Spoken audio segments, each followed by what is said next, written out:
Hello Guddu गुड़िया। तो आज हम शुरू करने जा रहे हैं क्लास 10 साइंस का सबसे पहला chapter chemical reaction and equation. ये लेक्चर स्टार्ट करने से पहले मैं आपको एक बात बता दूं कि भाई जो तुम्हारे स्कूल का एग्जाम होता है, जो तुम्हारा प्री बोर्ड होता है और इवन जो तुम्हारे बोर्ड के एग्जाम होते हैं, इस चैप्टर में एक भी क्वेश्चन इस लेक्चर के बाहर से आ ही नहीं सकता। ऐसा भाई मैं इसलिए बोल रहा हूं क्योंकि ये कोई वन शॉट लेक्चर नहीं है, ये तुम्हारे मास्टर का गन शॉट लेक्चर है भाई। इसके अंदर पूरी एनसीईआरटी होगी, सारे क्वेश्चंस होंगे, ढेर सारे बोर्ड के प्रीवियस ईयर के क्वेश्चन प्रैक्टिस कराऊंगा, टॉपिक समझाऊंगा, हलवे की तरह तुमको खिला दूंगा। पूरे कॉन्फिडेंस के साथ इस लेक्चर को स्टार्ट करो, फुल कॉन्फिडेंस में। और स्टार्ट करने के पहले नीचे कमेंट में भर देना आई विल विन। मैं बोर्ड में फोड़ के आऊंगा, इसीलिए लिखना है आई विल विन। कॉन्फिडेंस आना चाहिए। लिख दिया है भाई, बहुत बढ़िया। अगर अभी भी कॉन्फिडेंस नहीं आ रहा तो मैं तुमको बेटा एक लाइन देता हूं जिससे तुम बहुत मोटिवेट होगे। बहुत मोटिवेशनल लाइन देता हूं मेरे सारे भाइयों को और बहनों को भी। क्या शीशे में उठ के खुद को देखना और खुद से एक लाइन बोलना कि ध्यान से सुन ले भाई, जो आज सपने में है कल वो हकीकत में होगा। जो आज सपने में है कल वो हकीकत में होगा, और जो आज अपनी औकात में नहीं है कल वो अपनी जेब में होगा। तो भाई इस कॉन्फिडेंस के साथ इस लेक्चर को स्टार्ट करेंगे। लेक्चर के नोट्स आपको मिल जाएंगे, नीचे लिंक दिया हुआ है, सारी चीजें बेहतरीन तरह समझ में आएगी। और याद रखिएगा कि 100% आपका पेपर चाहे स्कूल का हो, चाहे प्री बोर्ड हो, चाहे बोर्ड, इसी लेक्चर से आना है। तो ध्यान से पढ़िएगा, बहुत इजीली सब समझा दूंगा मैं आपको। सबसे पहले क्या क्या पढ़ेंगे भाई, इसमें हम बैलेंसिंग का केमिकल रिएक्शन मस्त तरह से बैलेंस करना सिखाऊंगा। टाइप्स ऑफ रिएक्शन, 4 तरह के रिएक्शन है, अच्छे से इसको समझना होगा, याद भी रखना होगा।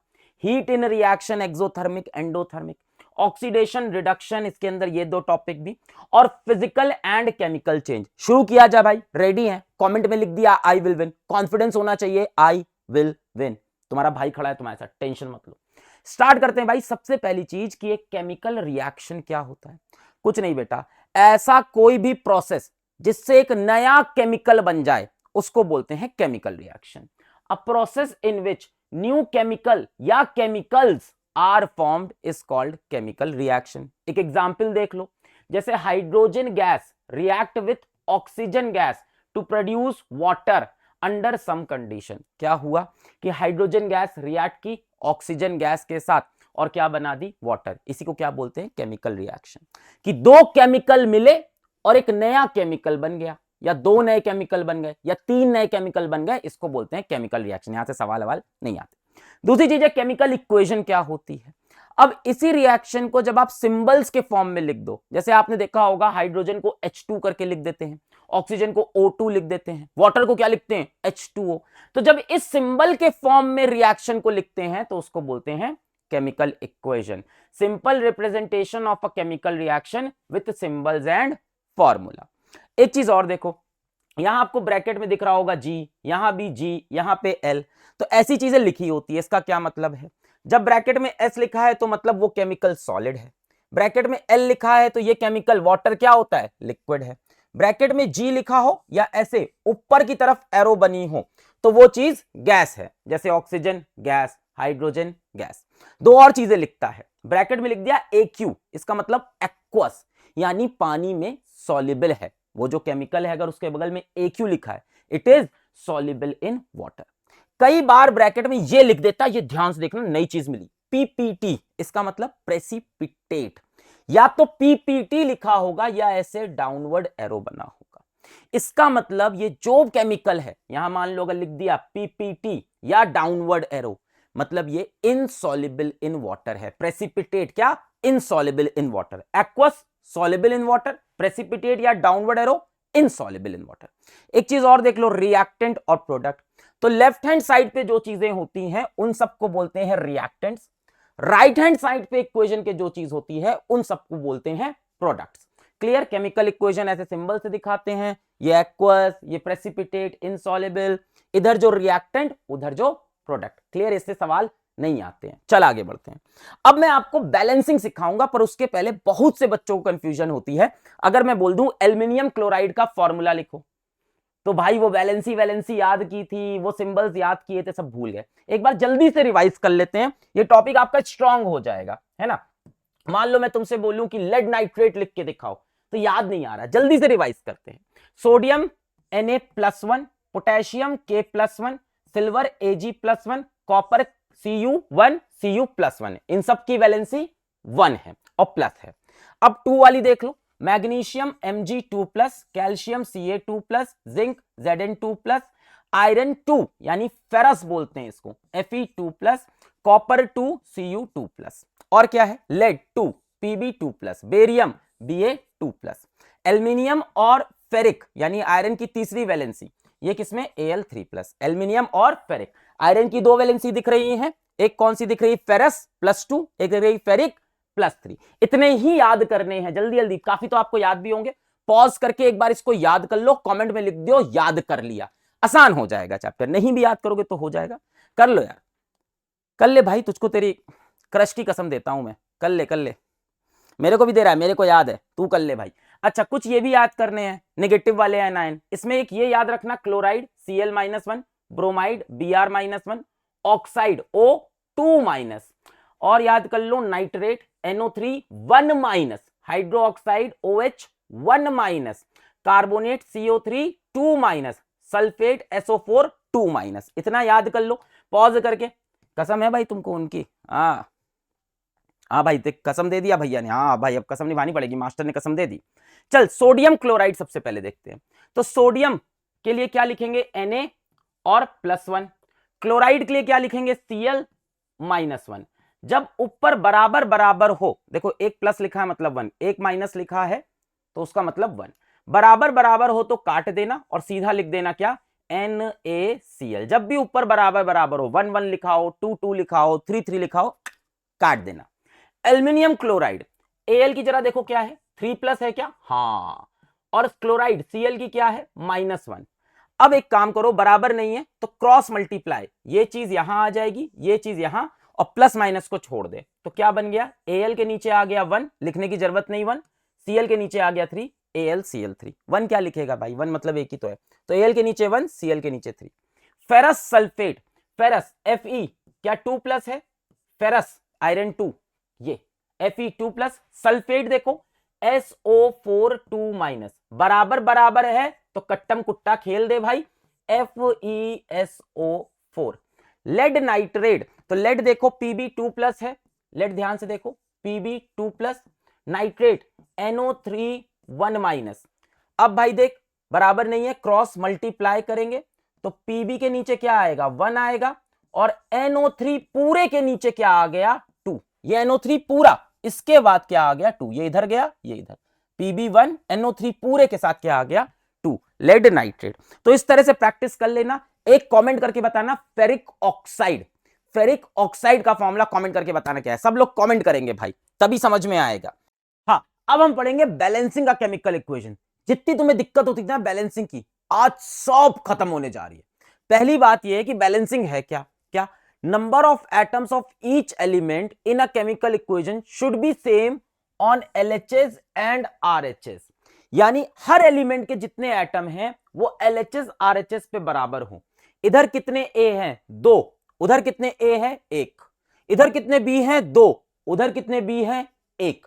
तो अगर मैं यहां पे 2 लगा दूं तो देखो LHS में कितने A के एटम 2, RHS में भी 2, LHS में कितने B के एटम 2, RHS में भी कितने 2, इसी को बोलते हैं बैलेंसिंग। पर CBSE 2025 में पूछा और वैसे भी पूछ लेता है एग्जाम में कि बैलेंसिंग करनी क्यों है, बोर्ड में पूछता है व्हाई बैलेंस। इसलिए बैलेंस करते हैं total mass of reactant should be equal to total mass of product. इधर का जो टोटल मास है वो इधर के टोटल मास के बराबर होना चाहिए, इसीलिए हर एलिमेंट के एटम्स बराबर होने चाहिए। जैसे एग्जांपल ले लो, मान ले A के एक एटम का मास 2 ग्राम है तो 2 एटम का मास कितना हो गया 4 ग्राम। B के एक एटम का मास मान लेते हैं 3 ग्राम है तो 2 एटम का कितना हो गया 3 दूना 6 ग्राम। यहां पे आओ, A के एक एटम का 2, B के एक एटम का 3, 2 3 5 और 5 दूनी 10। अब mass of product 10 gram, mass of reactant 10 gram, इसीलिए बैलेंस किया जाता है total mass of reactant should be equal to total mass of product. पर यह भी क्यों होना चाहिए, क्यों मास बराबर हो दोनों तरफ, इसलिए ताकि law of conservation of mass valid हो। Law of conservation of mass क्या बोलता है, mass can neither be created nor be destroyed under ordinary condition, extraordinary में हो जाएगा, पढ़ा होगा ना, mass can neither be created nor be destroyed, तो इसलिए बैलेंसिंग की जाती है, ये पूछ सकता है एग्जाम में। चलो भाई, अब हम लोग बैलेंसिंग करना शुरू करते हैं। कोई भी रिएक्शन आपको बैलेंस करने को आए तो आपको एक नियम पकड़ना है। एनसीईआरटी में नियम दिया है हिट एंड ट्रायल, कि तुक्का मार दे बैलेंस हो जाएगा, नहीं, मास्टर तुक्का नहीं सिखाएगा, मास्टर आपको एक मेथड सिखाएगा और उस मेथड से हर एक रिएक्शन बैलेंस हो जाएगी। चल मेथड क्या है, सबसे पहले मेटल्स को बैलेंस करो, दोनों तरफ मेटल को बराबर करो। मेटल क्या हो गया, sodium, potassium, silver, copper, zinc, calcium, iron, aluminium, lead, manganese, barium, ये सब जहां भी दिखे सबसे पहले इसको बैलेंस कर दो, बराबर कर दो। कोई टेबल एबल कुछ नहीं बनाएंगे हम, सीधा मेथड से धुआं उड़ा देंगे भाई, गन शॉट है ये। सबसे पहले मेटल, इसके बाद बैलेंस करो नॉन मेटल। नॉन मेटल क्या हो गया, chlorine, bromine, sulphur, nitrogen, carbon, phosphorus, फिर इसको बैलेंस करो। इन दोनों के बाद बैलेंस करो ऑक्सीजन को और लास्ट में बैलेंस करो हाइड्रोजन को, और ये रिपीट करते रहो जब तक दोनों तरफ बैलेंस ना हो जाए। क्लियर? सबसे पहले क्या करेंगे, मेटल, ये सारी चीजें में से कुछ दिख जाए, फिर non metal, chlorine, bromine, sulphur, ये सब कुछ दिख जाए, फिर ऑक्सीजन, फिर हाइड्रोजन, फिर रिपीट। चलो प्रैक्टिस करते हैं, समझ में आएगा। ये वाले रिएक्शन लो। सबसे पहले क्या बैलेंस करना है, मेटल। इसमें मेटल कहां है, मेटल कौन सा है, कौन सा है, आयरन मेटल है। इधर एक आयरन, इधर कितने, 3 आयरन। अगर मैं यहां पे 3 लगा दूं तो मेटल बैलेंस हो गया। नेक्स्ट क्या है, नॉन मेटल। क्या क्लोरीन, ब्रोमीन, सल्फर कुछ है इसके अंदर, नहीं, कोई नॉन मेटल नहीं। ऑक्सीजन हाइड्रोजन को हम अलग देखते हैं, और कोई नॉन मेटल नहीं है। नेक्स्ट क्या है, ऑक्सीजन। अब आ जाओ, यहां कितने ऑक्सीजन, 4, यहां कितने ऑक्सीजन, 1। क्या इसके आगे 4 लगा दूं तो ऑक्सीजन बैलेंस्ड हो गया, ठीक। ऑक्सीजन के बाद क्या है, हाइड्रोजन। यहां कितने हाइड्रोजन, 4 दूनी 8, इधर कितने हाइड्रोजन, 2। अगर यहां पे 4 लगा दूं, क्या ये बैलेंस हो गया? एक बार चेक कर लो, iron 3 3 balanced, oxygen 4 4 balanced, hydrogen 4 दूनी 8 4 दूनी 8 बैलेंस हो गया। ये वाला खुद से ट्राई करो, फिर मैं करता हूं। चलो पॉज करके ट्राई कर लो। चलो भाई स्टार्ट करें। सबसे पहले मेटल, यहां पे मेटल कौन है, ये रहा एल्यूमिनियम, ध्यान से देखो, वो एल्यूमिनियम मेटल। यहां पे 2 है, यहां पे 1 है। क्या इसके आगे 2 लगा दूं, ठीक है, balanced. Next non metal, non metal कौन है, कौन है, कौन है, क्लोरीन। यहां कितना क्लोरीन, 1, यहां कितना क्लोरीन, 2 तिहाई 6, इधर 6 है, इधर 1 है, यहां पे सीधा 6 लगा देते हैं, बैलेंस्ड हो गया। तो aluminium 2 2 balanced, chlorine 6 6 balanced. Next क्या है, ऑक्सीजन। इधर 3 ऑक्सीजन, इधर 1, देखो 3 उधर 1, यहां पे अगर मैं 3 लगा दूं तो बैलेंस्ड हो गया, हो गया। नेक्स्ट कौन है, हाइड्रोजन। इधर कितने हाइड्रोजन, 6, इधर कितने हाइड्रोजन, 3 दूना 6, देखो सब बैलेंस्ड है। ध्यान से देखो, 2 एल्यूमिनियम बैलेंस्ड, 6 क्लोरीन 2 तिहाई 6 क्लोरीन बैलेंस्ड, 6 हाइड्रोजन 3 दूना 6 hydrogen balanced, 3 oxygen 3 oxygen balanced. बोलो क्लियर है? चलिए आगे बढ़ते हैं। नेक्स्ट ये वाला देखो, ये वाला खुद से पॉज करके ट्राई करो। चलो भाई, सबसे पहले मेटल, मेटल कौन है इसके अंदर, कॉपर। यहां पे 2 कॉपर, यहां पे 2 कॉपर, यहां पे 1 ही कॉपर है, तो 2 2 4, तो क्या यहां पे 4 लगा दूं, बैलेंस्ड हो गया, ठीक है। अब नॉन मेटल, नॉन मेटल कौन है, सल्फर है। सल्फर यहां पे 1, यहां पे 1 बैलेंस्ड।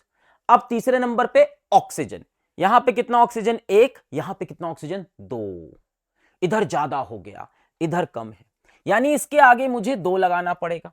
अब देखो 2 ऑक्सीजन बैलेंस्ड। पर अब ध्यान दो, जैसे ही इसके आगे 2 लगाया, कॉपर खराब हो गया भाई, कॉपर चेंज हो गया, इधर 2 दूनी 4 और 2 6, और इधर कॉपर 4 रह गया। तो जब भी कुछ बिगड़ जाए तो वापस स्टेप 1 से स्टार्ट करना। इसलिए यहां पे देखो एक चीज लिखी हुई थी, यहां पे देखो एक चीज लिखी थी, repeat until all atom balance. कहीं पे भी कुछ बिगड़ रहा हो ऊपर का, तो वापस जाके चेंज करो। यानी जैसे ही मैंने यहां 2 लगाया, वैसे ही कॉपर बिगड़ गया, 2 दूनी 4 और 2 6, यहां 4 है। तो अब फिर से वापस स्टार्टिंग से चलेंगे। सबसे पहले मेटल को बैलेंस करते हैं, 2 दूनी 4 2 6, यहां पे 6 लगाया। अब वापस नॉन मेटल चेक करो, सल्फर यहां पे 1, यहां पे 1 बैलेंस्ड। अब ऑक्सीजन चेक करो, 2 ऑक्सीजन 2 ऑक्सीजन, पूरी इक्वेशन बैलेंस। जैसे ही कुछ बिगड़े वापस स्टेप 1 से स्टार्ट कर देना। चलो अगला वाला देखते हैं, ये रिएक्शन। अब इसको ध्यान से देखो, इसमें 2 मेटल है, बेरियम भी है, एल्यूमिनियम भी है। किससे शुरू करे, किसी से भी शुरू कर, सेम आंसर आएगा। मैं बेरियम से शुरू करता हूं, इधर एक बेरियम, इधर एक बेरियम, बैलेंस्ड। नेक्स्ट दूसरा मेटल पकड़ना होगा, एल्यूमिनियम। यहां पे दो एल्यूमिनियम, वहां पे एक ही एल्यूमिनियम है, तो यहां पे मैंने दो लगा दिया, बैलेंस्ड। दोनों मेटल बैलेंस्ड हो गए, बेरियम एक एक बैलेंस्ड, एल्यूमिनियम दो दो बैलेंस्ड। अब नॉन मेटल, नॉन मेटल कौन है इसके अंदर, क्लोरीन भी है, सल्फर भी है। तो पहले मैं क्लोरीन को पकड़ लेता हूं, यहां दो क्लोरीन, वहां पे 6, देख यहां दो क्लोरीन, वहां पे 2 तिहाई 6। मैं क्या करूं क्या करूं क्या करूं, क्या इसके आगे 3 लगा दूं, सही हो गया, 3 दूनी 6, 2 तिहाई 6। पर फिर से इसके आगे 3 लगाते ही मेटल बिगड़ गया, जैसे ही कुछ बिगड़े स्टेप 1 से फिर शुरू करो। तो स्टेप 1 क्या था, मेटल। यहां पे 3 बेरियम, यहां पे भी क्या लगा दूं, 3 बेरियम, बैलेंस्ड। दूसरा मेटल एल्यूमिनियम, यहां पे 2 एल्यूमिनियम, वहां पे 2 एल्यूमिनियम, बैलेंस्ड। नेक्स्ट क्लोरीन, 3 दूना 6, 2 तिहाई 6, बैलेंस्ड। नेक्स्ट दूसरा नॉन मेटल सल्फर, यहां पे 3 सल्फर, यहां पे भी 3 सल्फर, बैलेंस हो गया अपने आप। नेक्स्ट ऑक्सीजन, यहां पे 4 3 जा 12, बाहर है तो मल्टीप्लाई, 4 3 जा 12 ऑक्सीजन, और यहां पे 3 4 जा 12 ऑक्सीजन, सबका सब बैलेंस्ड है। 3 barium 3 barium, 2 aluminium 2 aluminium, 6 chlorine 6 chlorine, 3 sulphur 3 sulphur, 3 चौके 12 ऑक्सीजन, 3 चौके 12 ऑक्सीजन। लास्ट वाला देखो, ये सीबीएसई 2025 में आया है, और आप लास्ट ईयर के मेरे लेक्चर उठा के देखना, मैंने कई बार बोला था कि ये रिएक्शन किसी ना किसी फॉर्म में आता ही है, और इसकी बैलेंसिंग भी प्रैक्टिस करा के याद करा के भेजी थी और बोर्ड में आ गया। तो बेटा जो मैं बताऊंगा वही बोर्ड में आएगा, जो बोर्ड में आएगा वो मैं नहीं बताऊंगा, हाँ उल्टा होगा इसका, जो मैं बताऊंगा उसमें से आएगा। और स्टार्ट करते हैं, चलो स्टार्ट करें। सबसे पहले मेटल, यहां पे एक लेड है, यहां पे एक लेड है, balanced. Next non metal, non metal कौन सा, नाइट्रोजन, ऑक्सीजन बाद में करते हैं अपन। यहां पे 2 नाइट्रोजन, यहां पे एक ही नाइट्रोजन है, तो क्या यहां पे 2 लगा दूं, देखो यहां पे 2 नाइट्रोजन, तो यहां पे 2 लगा दिया। अब ऑक्सीजन पकड़ते हैं, यहां 2 3 जा 6 ऑक्सीजन, और यहां 1 2 दूनी 4 2 6, 2 दूनी 4 2 6, 1 7 ऑक्सीजन है इस तरफ, 2 दूनी 4 2 6 1 7, और यहां पे 2 3 जा 6। इधर ऑक्सीजन बढ़ानी पड़ेगी, कैसे बढ़ाएं, एक ही तरीका है, इसके आगे मैं 2 लगा दूं, इससे काफी ज्यादा बढ़ गई, पर और कोई ऑप्शन नहीं था, मैं इससे कम तो बढ़ा भी नहीं सकता, कम से कम 2 तो लगाना ही पड़ेगा सामने, इधर कम पड़ गई ना, उधर ज्यादा थी, तो 2 लगा दिया। अब 2 लगाने से वही प्रॉब्लम हुई कि पुराना सब खराब हो गया, तो शुरू से शुरू करते हैं, है ना, लेड के आगे 2 लगाए ना, सब खराब हुआ होगा। फिर से मेटल, लेड, यहां पे 2 लेड, यहां पे 1 लेड, तो यहां पे मैं 2 लगा देता हूं, बैलेंस्ड। स्टार्टिंग से शुरू किया, फिर से यहां 2 lead 2 lead, balanced. Next non metal nitrogen, यहां पे 2 पहले से था, 2 सामने लग गया, तो 2 दूनी 4 नाइट्रोजन, और यहां पे 2 नाइट्रोजन, तो सही करना पड़ेगा इसको, सही कर लेते हैं।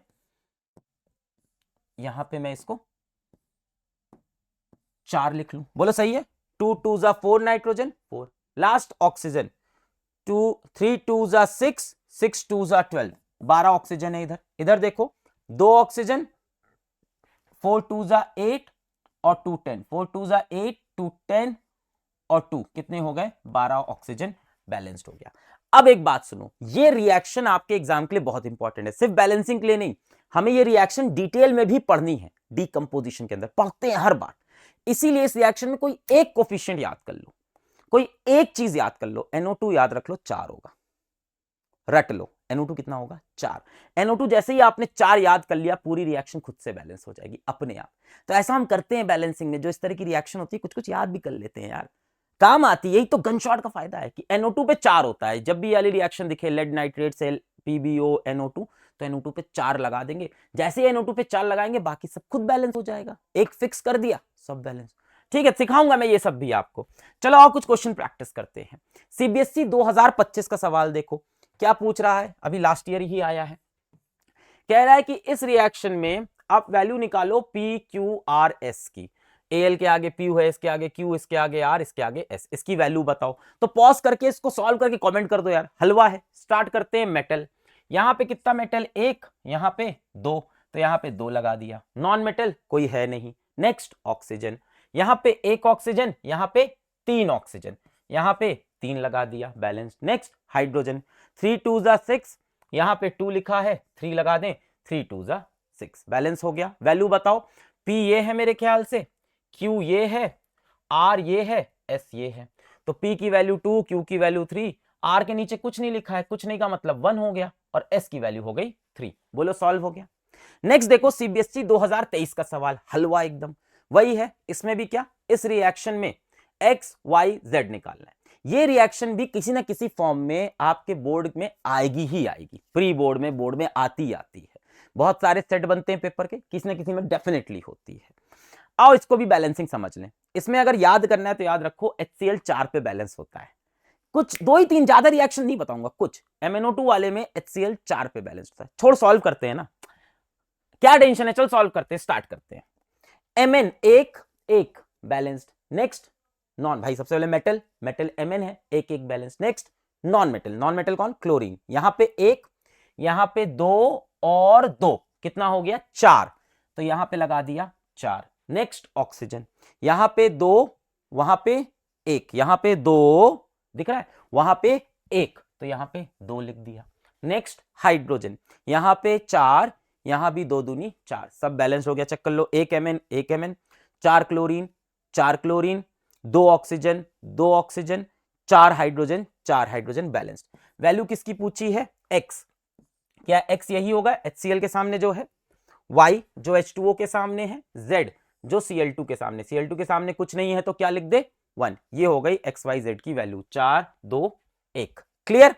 चल अब देख सीबीएसई 2025 में क्या पूछ रहा है, क्या पूछ रहा है, why do we balance a chemical equation, क्यों बैलेंस करते हैं, total mass of reactant should be equal to total mass of product. Name and state the law that suggest the balancing of chemical equation. वो law बताओ, कौन सा law था, law of conservation of mass. State कर दो law को, mass can neither be created nor be destroyed under ordinary condition, इसको बोलते हैं लॉ को स्टेट कर दिया। मैंने कहा था ना ये पूछ लेता है, और ऐसा नहीं कि 2025 में पूछा तो पढ़ा रहा हूं, लास्ट ईयर भी नोट्स में पढ़ा रखा है सेम टॉपिक। अच्छा अब कह रहा है इस रिएक्शन को बैलेंस करो, कर लोगे आप, चलो ये वाला मैं होमवर्क दे रहा हूं, इसको बैलेंस करो, कर ले क्या अपन, चलो मेटल, इधर 1 जिंक इधर 3 जिंक, आप ट्राई कर लो खुद से पॉज करके, तो यहां पे 3 लग जाएगा। Next non metal, non metal है P फॉस्फोरस, यहां पे 1 फॉस्फोरस, यहां पे 2 फॉस्फोरस, तो यहां पे लगा दूं 2। नेक्स्ट ऑक्सीजन, 2 चौके 8, इधर भी 2 चौके 8 बराबर। नेक्स्ट है हाइड्रोजन, 2 तिहाई 6, यहां पे 2 है, इसके आगे 3 लगा दूं, 3 2 जा 6 2 3, सब बैलेंस्ड हो गई। 3 जिंक बैलेंस्ड, 2 फॉस्फोरस बैलेंस्ड, 2 4 जा 8 ऑक्सीजन, 2 4 जा 8 ऑक्सीजन बैलेंस्ड, 2 3 जा 6 हाइड्रोजन, 3 2 जा 6 हाइड्रोजन। बोलो क्लियर है, कोई टेबल कुछ नहीं, metal non metal oxygen hydrogen, हर एक क्वेश्चन सॉल्व, और कहीं बिगड़ जाए तो शुरू से शुरू कर। तो भाई ये थी सारी बैलेंसिंग। इसके बाद क्या है, कैरेक्टरिस्टिक ऑफ केमिकल इक्वेशन। यहां से सवाल जनरली बोर्ड में आते नहीं है कि एक केमिकल रिएक्शन में आपको क्या क्या देखने को मिलेगा, जनरली यहां से सवाल नहीं मिलते हैं बोर्ड में। क्या क्या देखने को मिल सकता है, तो फैक्ट्स देखने को मिल सकता है, फैक्ट्स नहीं फैक्ट्स, FECTS। क्या, F मतलब फॉर्मेशन ऑफ प्रेसिपिटेट, प्रेसिपिटेट मतलब कुछ इनसॉल्युबल चीज मिल जाए हमें रिएक्शन में। दूसरा E मतलब इवोल्यूशन ऑफ अ गैस, कोई गैस निकल जाए, carbon dioxide, oxygen, sulphur dioxide, कोई गैस निकल रही हो। तीसरी चीज C कि कलर चेंज हो जाए, C मतलब कलर चेंज हो जाए, हरे से नीला हो गया, पीले से हरा हो गया, तो रिएक्शन के अंदर कलर चेंज भी हो सकता है। चौथी चीज है T मतलब टेम्परेचर चेंज हो जाए, यानी हीट बाहर निकल रही होगी तो टेम्परेचर बढ़ेगा, हीट एब्जॉर्ब होगी टेम्परेचर घटेगा, तो टेम्परेचर चेंज भी हो सकता है। चौथी चीज है S मतलब स्टेट में चेंज हो, रिएक्टेंट मान लो लिक्विड है, प्रोडक्ट में मान लो गैस बन गया, तो लिक्विड से गैस। तो ये फैक्ट है, कैरेक्टरिस्टिक क्या क्या देखने को मिलता है, formation of precipitate, evolution of a gas, C colour change, T temperature change, S state change. यहां से वैसे सवाल नहीं आते। आगे बढ़ते हैं, अब हमें टाइप्स ऑफ केमिकल रिएक्शन पढ़ने हैं। 4 तरह के केमिकल रिएक्शन हमें पढ़ने हैं। सबसे पहला है कॉम्बिनेशन रिएक्शन, सिंपल है कॉम्बिनेशन रिएक्शन कि 2 रिएक्टेंट मिलकर एक सिंगल प्रोडक्ट बन जाए। यहां पे जैसे मैंने बना दिया सिंगल प्रोडक्ट C, 2 रिएक्टेंट मिले, इसको काट दो, एक सिंगल प्रोडक्ट C बन गया। या 3 रिएक्टेंट मिलकर एक सिंगल प्रोडक्ट बना दे, x है ना, जैसे हमने बोला x plus y plus z और फाइनल आंसर आ जाए आपका s। एक सिंगल प्रोडक्ट बनना चाहिए, कंबाइन करके सिंगल प्रोडक्ट बन जाए। क्या है? Two or more reactant combine to form a single product. जिस रिएक्शन के अंदर दो या दो से ज्यादा रिएक्टेंट कंबाइन करें, फाइनली एक ही प्रोडक्ट बने, उसको बोलते हैं कॉम्बिनेशन रिएक्शन। एग्जाम्पल देखते हैं। सबसे पहला है burning of a magnesium ribbon. NCERT भी बताती है हमें। क्या होता है बेटा, हम मैग्नीशियम लेते हैं, ये लिया मैग्नीशियम का रिबन और उसको जला दिया आग में। जब जलाते हैं तो क्या होता है, ऑक्सीजन जो एयर से होती है वो मैग्नीशियम से कंबाइन कर जाती है। मैग्नीशियम और ऑक्सीजन जुड़ के क्या बनेगा, मैग्नीशियम ऑक्साइड MgO। साथ में क्या निकली, बहुत सारी हीट निकलती है। क्लियर है? हमने मैग्नीशियम का रिबन लिया, उसको हमने जलाया, जब जला तो उसने एयर से क्या एब्जॉर्ब किया, ऑक्सीजन। मैग्नीशियम और ऑक्सीजन मिलके क्या बना दिए, MgO, मैग्नीशियम ऑक्साइड, साथ में हीट। ये जो मैग्नीशियम ऑक्साइड है ये सफेद कलर का पाउडर होता है, व्हाइट पाउडर, याद रखना होगा। साथ में हीट निकल रही। जिस रिएक्शन में बेटा हीट निकल जाए, ऐसे रिएक्शन को हम बोलते हैं एक्सोथर्मिक रिएक्शन। किसी भी रिएक्शन में अगर हीट बाहर निकल रही है तो हम बोलते हैं एक्सोथर्मिक रिएक्शन। इंपॉर्टेंट पॉइंट पढ़ लेते हैं। Magnesium Burns with dazzling white flame, very bright light. जब ये जलता है तो बहुत जोर से रोशनी होती है, वेरी ब्राइट लाइट निकलती है, डेजलिंग व्हाइट फ्लेम निकलती है। जब मैग्नीशियम रिबन को आप जलाओगे तो डेजलिंग व्हाइट फ्लेम निकलती है। Next, a white MgO powder in watch glass. Watch glass मतलब ये कटोरा, इसमें क्या बनता है, मैग्नीशियम और ऑक्सीजन कंबाइन करके मैग्नीशियम ऑक्साइड। कैसा, व्हाइट पाउडर बनता है। मैग्नीशियम ऑक्साइड कैसा है, व्हाइट पाउडर बनता है। नेक्स्ट, हीट एनर्जी रिलीजेस सो टेम्परेचर इंक्रीजेस। बहुत सारी हीट बाहर निकलती है। कॉम्बिनेशन रिएक्शन भी है क्योंकि दोनों कंबाइन करके सिंगल प्रोडक्ट बना रहे हैं, और एक्सोथर्मिक रिएक्शन भी है। क्यों? क्योंकि हीट बाहर निकल रही। जब भी हीट बाहर निकलती है तो एक्सोथर्मिक रिएक्शन। याद रहेगा, मैग्नीशियम और ऑक्सीजन कंबाइन किए, मैग्नीशियम ऑक्साइड बना, किस रंग का, सफेद पाउडर, और हीट निकली, डेजलिंग व्हाइट लाइट निकलती है, व्हाइट पाउडर बनता है, हीट एनर्जी निकलती है, इसीलिए ये एक्सोथर्मिक भी है और कॉम्बिनेशन भी है। ठीक, देखो रिएक्शन बैलेंस होनी चाहिए वरना नंबर पूरे नहीं मिलेंगे। 2 mg 2 mg 2 oxygen 2 oxygen, balance. आइए सवाल देखते हैं। पहला सवाल ये, व्हाई डू वी रब मैग्नीशियम विद सैंड पेपर। जब भी हम मैग्नीशियम रिबन लेते हैं तो इसको सैंड पेपर से घिसते हैं। घर में आपने देखा होगा, लेबर आते हैं, लोहे के सामान को पहले एक पेपर से घिसते हैं, सैंड पेपर से, उसको रेगमाल कहते हैं, कुछ भी कह दो, सैंड घस घस घस। क्यों घिसते हैं बेटा हम इसको, क्योंकि हो सकता हो इसके ऊपर पहले से मैग्नीशियम ऑक्साइड की लेयर बनी हो, तो हम घिस के उस लेयर को साफ कर देते हैं। To remove any layer of magnesium oxide already present on magnesium ribbon. हो सकता हो पहले से उस पर कोई ऑक्साइड की लेयर हो, घिस के हम उसको साफ कर देते हैं।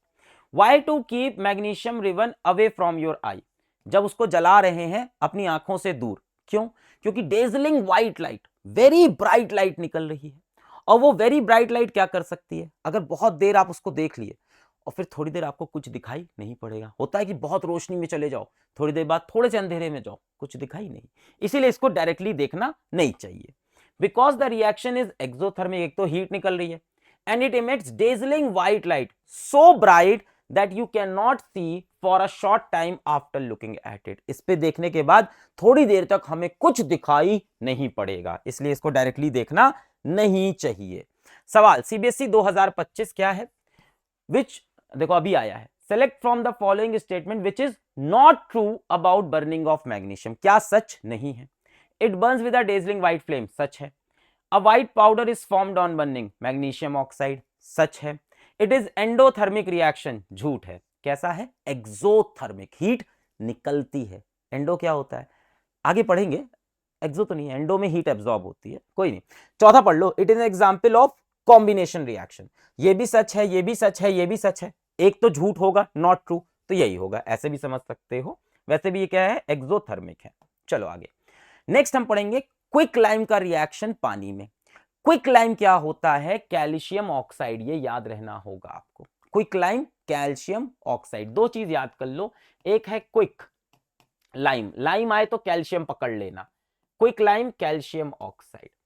जब ये पानी के साथ कंबाइन करता है तो बनता है CaOH whole twice, calcium hydroxide. इसको बोलते हैं slaked lime, slaked lime, slaked lime. देखो लाइम का मतलब कैल्शियम, स्लेग्ड में ध्यान से देखो यहां पे लेक दिख रही है, लेक का मतलब पानी, तो कैल्शियम हाइड्रो ऑक्साइड, पानी आ गया, कैल्शियम हाइड्रो ऑक्साइड। ठीक है, तो क्विक लाइम जब पानी से रिएक्ट करती है तो दोनों कंबाइन करते हैं, कंबाइन करके बनाते हैं slaked lime calcium hydro oxide. और इस रिएक्शन में भी क्या निकलती है, हीट, तो ये भी कैसा हो गया, एक्सोथर्मिक भी हो गया। ठीक है, चलो क्या सबसे पहली चीज, rise in temperature, exothermic reaction, क्यों, क्योंकि हीट निकल रही है। इन्हीं में से सवाल आता है एग्जाम में, तो ये पॉइंटर्स याद रखना। दूसरी बात, quick lime reacts vigorously with water, बहुत तेज रिएक्ट करती है, बहुत हीट निकालती है, विग्रसली, रैपिडली, स्पीडली, बहुत तेज गंदे से रिएक्ट करती है। Water added slowly because reaction is exothermic, पानी धीमे धीमे डालना है।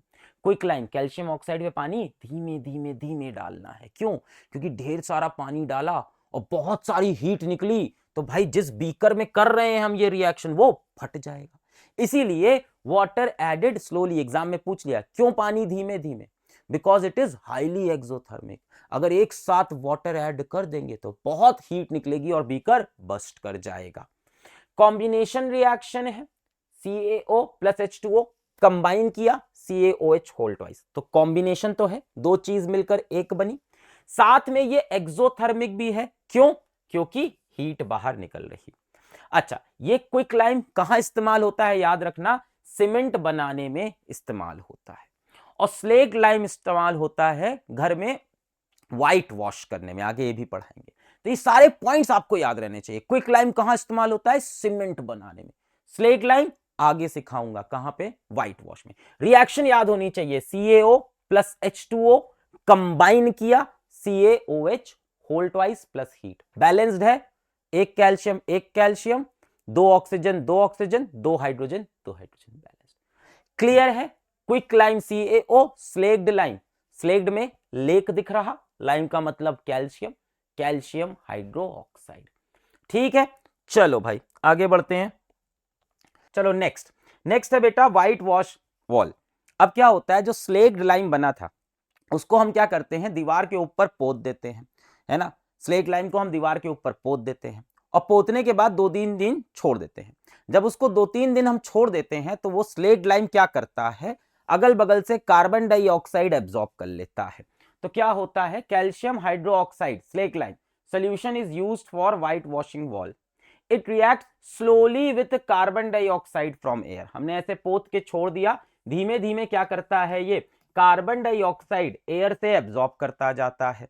अब देखो calcium hydroxide slaked lime carbon dioxide को एब्जॉर्ब किया, दोनों मिलके क्या बन गए, कैल्शियम कार्बोनेट बन गए, और यही कैल्शियम कार्बोनेट क्या देता है, चमकीली चमकीली दीवार देता है। देखा होगा ना घर पे जब व्हाइट वॉश होता है, तो जब टाइम व्हाइट वॉश होता है दीवार गंदी गंदी दिखती है, तब तो चमकती ही नहीं है, क्योंकि व्हाइट वॉश करने के बाद क्या होता है, धीमे धीमे जो कैल्शियम हाइड्रोक्साइड है वो कार्बन डाइऑक्साइड से रिएक्ट करता जाता है, और रिएक्ट करके क्या बनाता है, कैल्शियम कार्बोनेट, जो कि क्या देता है, चमकीली चमकीली दीवार देता है, साथ में वाटर निकल जाता है।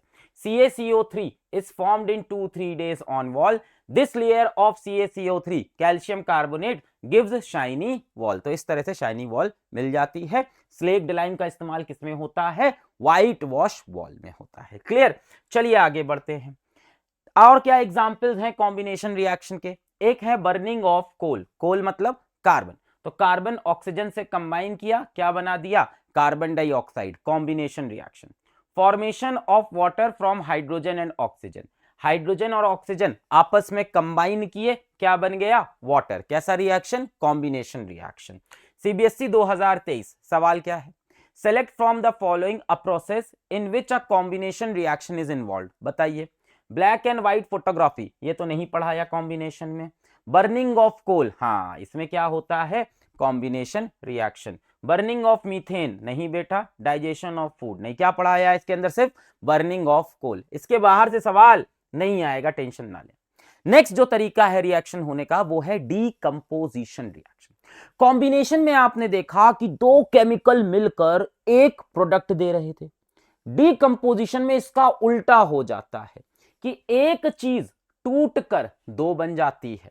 Reverse of combination, reverse of combination क्या है? One reactant breaks into two or more products. एक रिएक्टेंट टूट जाएगा, जैसे ए, ये टूट के क्या बना दिया? बी और सी बना दिया। तो कॉम्बिनेशन का जस्ट उल्टा है। कॉम्बिनेशन में दो चीज मिलकर एक नई चीज बना रही थी, इसमें एक चीज टूटकर दो या दो से ज्यादा चीज बना देगी। One reactant breaks into two or more products. Example देखो, हमारे पास कैल्शियम कार्बोनेट है, इसको लाइमस्टोन भी बोलते हैं। कैल्शियम कार्बोनेट को हमने गर्म किया, गर्म किया, गर्म किया, गर्म करने से क्या हुआ? ये टूट गया। टूटा तो क्या निकला? एक कैल्शियम ऑक्सीजन के साथ भाग गया, कैल्शियम ऑक्साइड, क्विकलाइन। एक कैल्शियम जब ऑक्सीजन के साथ भाग गया तो क्या बचा? CO2, तो क्या निकल गई? Carbon dioxide. कैसा रिएक्शन है ये? Decomposition reaction. एक रिएक्टेंट टूट के दो प्रोडक्ट बन गया। ठीक है, quicklime is used in making cement, पहले भी बता चुके हैं। चलिए देखिए, CBSE 2024, identify the product x obtained in the following chemical reaction. Calcium carbonate को हीट किया तो क्या होगा? कैल्शियम एक ऑक्सीजन को लेके निकल जाएगा, कैल्शियम ऑक्साइड, बचेगा क्या? एक कार्बन, दो ऑक्सीजन, कार्बन डाइऑक्साइड। तो एक्स क्या है? Calcium oxide. कैल्शियम ऑक्साइड का नाम क्या होता है? क्विकलाइम होता है। भाई सीधा खेल खत्म हो गया। अब बात समझो, डीकंपोजिशन रिएक्शन में क्या हो रहा है? डीकंपोजिशन रिएक्शन में कोई एक रिएक्टेंट है और टूट के वो दो या दो से ज्यादा प्रोडक्ट बन रहा है। किसी चीज को तोड़ने के लिए एनर्जी लगती है कि नहीं? जब मम्मी पापा आपको तोड़ते हैं तो उनकी एनर्जी लगती है कि नहीं? तोड़ते हैं कि नहीं भाई? हम भी तोड़े गए थे घर पे, तुम भी तोड़े जाओगे। हम भी मारे गए थे, तुम भी मारे जाओगे। और जब मार पड़ती है तो उसके बाद फिर आंसू तो निकलते ही हैं, है ना? और फिर मम्मी पापा उस पर और मारते हैं, मम्मी तो और रोए तो और मारूंगी। पता नहीं ये कैसी बात है, अरे रो रहे मम्मी, अब चुप चुप, रोए तो और भड़ाक से फिर मारा। और गलती से उनकी चूड़ी टूट गई, अरे आप खुद से मार रहे थे, आपकी चूड़ी टूटी तो फिर और मारेंगी, चूड़ी तोड़ दी मेरी। और कहीं गलती से आपने हाथ लगा दिया मारते वक्त मम्मी को, ऐसे मम्मी रुको, माँ पे हाथ उठाएगा तू, इसी दिन के लिए पैदा किया है। तो एनर्जी लगती है भाई किसी को तोड़ने में। तो डीकंपोजिशन रिएक्शन में हमेशा एनर्जी लगती है। तीन तरह से हम एनर्जी दे सकते हैं। पहला, हीट के फॉर्म में एनर्जी दे दें। जब हीट के फॉर्म में एनर्जी देंगे तो थर्मल डीकंपोजिशन होगा। दूसरा, हम इलेक्ट्रिसिटी, करंट लगा के एनर्जी दें, करंट लगा के तोड़े किसी को करंट लगाएं टूट जाए। जब करंट लगा के तोड़ते हैं तो इलेक्ट्रोलिटिक डीकंपोजिशन। तीसरा, हम किसी को रोशनी से तोड़ दें, लाइट भी तो एनर्जी होती है, सूरज से जो लाइट आ रही है वो भी तो एनर्जी है। हम किसी को लाइट से तोड़ दें तो हम बोलते हैं फोटोकेमिकल डीकंपोजिशन। परेशान मत हो, तीनों को डिटेल में पढ़ना है हमें। तो या तो हीट से तोड़ेंगे, या तो इलेक्ट्रिसिटी करंट से तोड़ेंगे, या तो रोशनी से तोड़ेंगे। एनर्जी चाहिए होगी तोड़ने के लिए। जब हीट से तोड़ा तो थर्मल डीकंपोजिशन, इलेक्ट्रिसिटी से तोड़ा तो इलेक्ट्रोलिटिक डीकंपोजिशन, लाइट से तोड़ा तो फोटोकेमिकल। एक एक को अब डिटेल में पढ़ते हैं, यहां से सवाल भी आते हैं। पहला है थर्मल डीकंपोजिशन। डीकंपोजिशन मतलब एक टूटकर दो या दो से ज्यादा बने। थर्मल डीकंपोजिशन या थर्मोलिसिस का मतलब किससे तोड़ा? हीट से तोड़ा। इसमें ये वाला एग्जाम्पल बेटा बहुत इंपॉर्टेंट है, बोर्ड में हर साल आता है। क्या? हमने फेरस सल्फेट के क्रिस्टल लिए। फेरस सल्फेट के क्रिस्टल कैसे होते हैं? हरे रंग के होते हैं, दिख रहा है, हरे रंग का क्रिस्टल होता है। इसको जब हम हीट करते हैं तो टूटेगा। की चीज को हीट किया तो थर्मल डीकंपोजिशन, तो ये टूटता है। टूट के क्या क्या बनता है याद रखना होगा। पहला, फेरिक ऑक्साइड Fe2O3। दूसरा, सल्फर डाइऑक्साइड, सल्फर ट्राइऑक्साइड, ये बड़ा आसान है, SO2 और SO3, सल्फर से दो oxide, SO2 sulphur dioxide, sulphur trioxide. ठीक, तो ये रिएक्शन आपको याद होनी चाहिए। देखिए ये बैलेंस्ड भी है। फेरस सल्फेट के क्रिस्टल को हमने हीट किया, किस रंग के थे? ग्रीन रंग के थे। हीट करने के बाद जो पाउडर बन के आया फेरिक ऑक्साइड किस रंग का है? रेडिश ब्राउन रंग का है। और गैसेस निकली सल्फर डाइऑक्साइड और सल्फर ट्राइऑक्साइड निकली। तो ये रिएक्शन और कलर हमें याद होने चाहिए। क्या है? फेरस सल्फेट क्रिस्टल हरे रंग के, हीट किया टूटे ferric oxide reddish brown, SO2 और SO3। अब इंपॉर्टेंट पॉइंट पढ़ते हैं। पहली बात, ferrous sulphate crystals are green in colour, सही बात है। On heating it loses water and changes to white colour, तो बेटा सीधा ये ग्रीन से रेड नहीं बनता, और ये बोर्ड में पूछा हुआ है, सीधा ग्रीन से रेड नहीं बनता। ये रिएक्शन पहले याद कर लो, हाँ याद करनी पड़ेगी भाई। पहले ये ग्रीन से बनता है व्हाइट, फिर जब और हीट करते हैं तो व्हाइट से बनता है रेड। यही बात यहां पे लिखी हुई है। Ferrous sulphate crystals are green in colour, on heating it loses water and changes to white, पहले व्हाइट कलर में बन जाता है।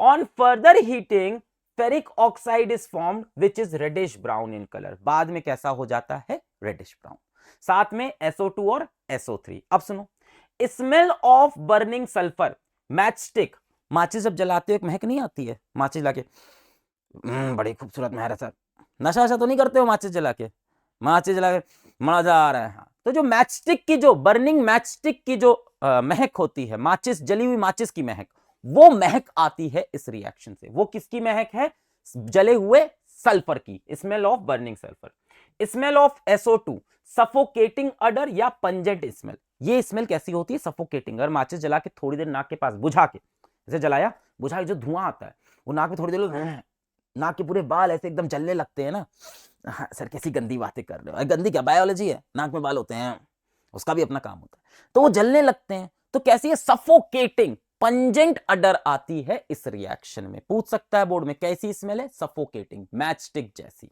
अच्छा, SO2 और SO3 जो निकलते हैं ये एयर पॉल्यूटेंट है, पॉल्यूशन करता है, सल्फर डाइऑक्साइड और सल्फर डाइऑक्साइड, और ये एसिडिक इन नेचर है। ये दोनों का नेचर कैसा है, एसिड का नेचर है, एसिड का नेचर है।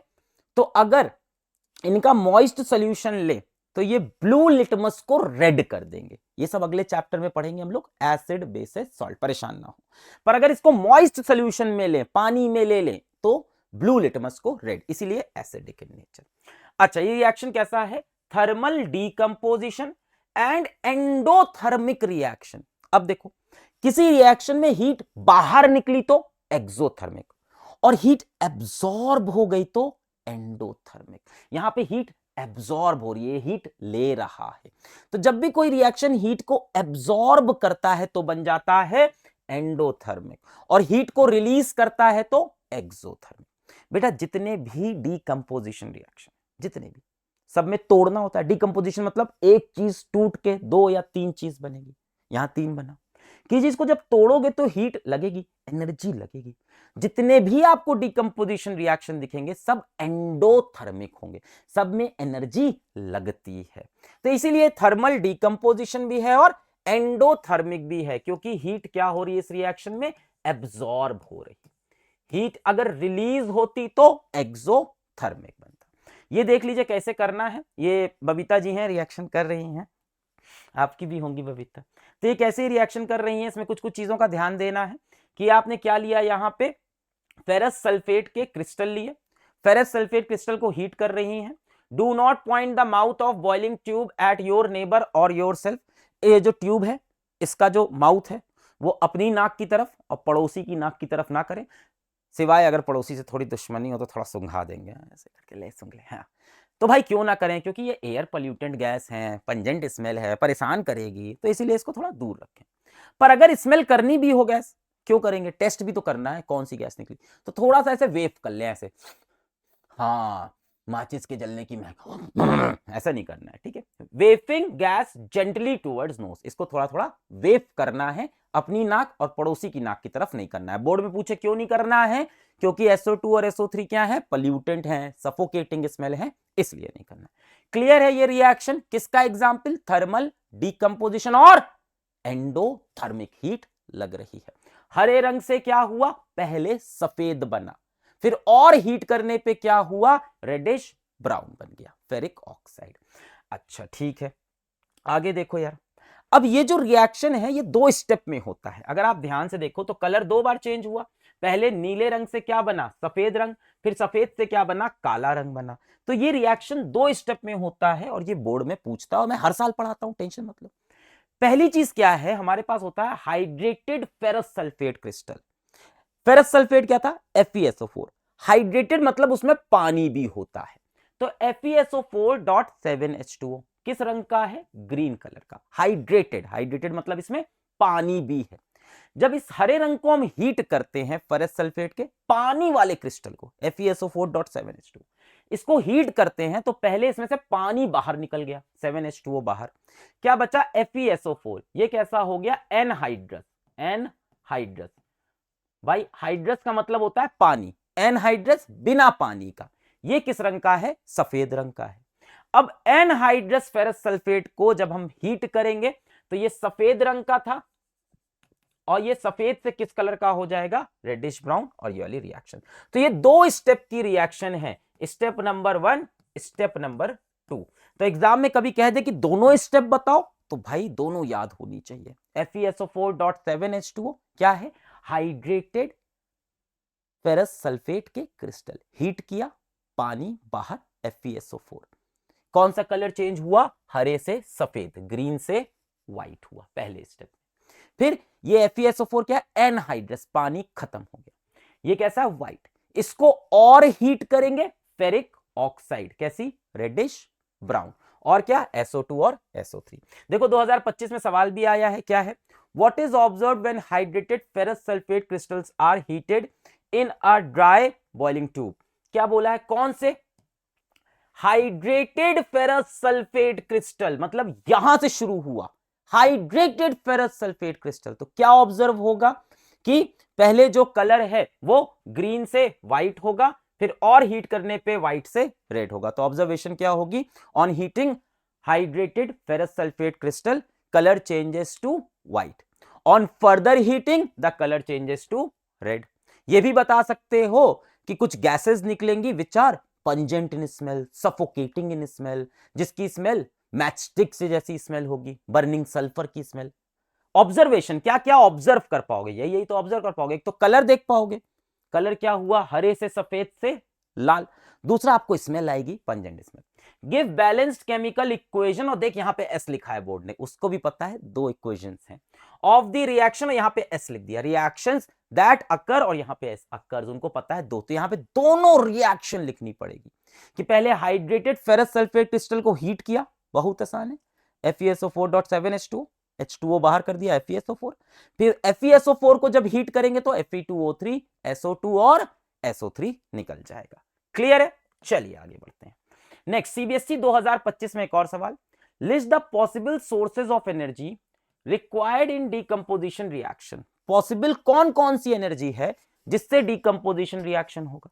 एक, हीट से हो सकता है, दूसरा इलेक्ट्रिक करंट, इलेक्ट्रिसिटी से हो सकता है, तीसरा लाइट से भी हो सकता है। तो पॉसिबल सोर्सेस क्या है? या तो हीट कर दो, या तो करंट लगा दो, या तो लाइट डाल दो। Illustrate any one with a suitable example, कोई एक दिखा दो। तो हमने एक हीट वाला दिखा दिया, क्या? Thermal decomposition. हीट से करेंगे तो थर्मल डीकंपोजिशन, किसका? फेरस सल्फेट क्रिस्टल का। तो FeSO4 लिया मैंने, ग्रीन रंग का, हीट किया, ferric oxide reddish brown, SO2 और SO3। क्लियर है? चलिए आगे बढ़ते हैं। नेक्स्ट है thermal decomposition of lead nitrate. हमने लेड नाइट्रेट लिया, PbNO3 whole twice. Lead nitrate का रंग क्या है? सफेद। अब रंग वगैरह याद करने पड़ेंगे। किस रंग का है? सफेद रंग का। मैंने इसको हीट किया, हीट करके तोड़ा, गरम करके तोड़ा, गरम करेंगे टूटेगा टूटेगा टूटेगा। एक चीज निकली इसमें से PbO, लेड ऑक्साइड। फिर निकला इसमें से NO2, नाइट्रोजन डाइऑक्साइड, और निकल गई इसमें से ऑक्सीजन। तो 3 प्रोडक्ट बने। एक चीज को हीट से तोड़ा, गरम करके तोड़ा, cut cut cut cut cut cut cut, क्या होगा? Cut cut cut cut cut cut cut, क्या होगा? क्रैकिंग साउंड सुनाई पड़ेगा। देखो क्या हुआ? गरम किया, टक टक टक टक टक टक, क्या निकला? Lead oxide. और गरम कर रहे क्या निकली? Gas, NO2 gas. और क्या निकली? Oxygen gas. 3 प्रोडक्ट बनते हैं। देखो ध्यान से देखो, इसमें NO2 की बैलेंसिंग 4 याद कराई थी ना कि ये रिएक्शन आता है एग्जाम में। NO2 से बैलेंसिंग 4 याद कर ली, बाकी खुद से आप बैलेंस, इसीलिए मैं इसको याद करा रहा था। ये रिएक्शन में याद रखना, NO2 के पार क्या लगाना है? 4, बाकी तो अपने आप लग जाएगा। तो lead nitrate PbNO3 whole twice को हीट किया, क्या निकला? लेड ऑक्साइड, और क्या निकला? NO2, और क्या निकली? Oxygen gas. अब कलर वगैरह समझते हैं। जो लेड नाइट्रेट है वो सफेद रंग का होता है, व्हाइट कलर का होता है। जब इसको हीट करते हैं तो एक येलो रेसिड्यू मिलता है लेड ऑक्साइड का। क्या? येलो रेसिड्यू लेड ऑक्साइड का।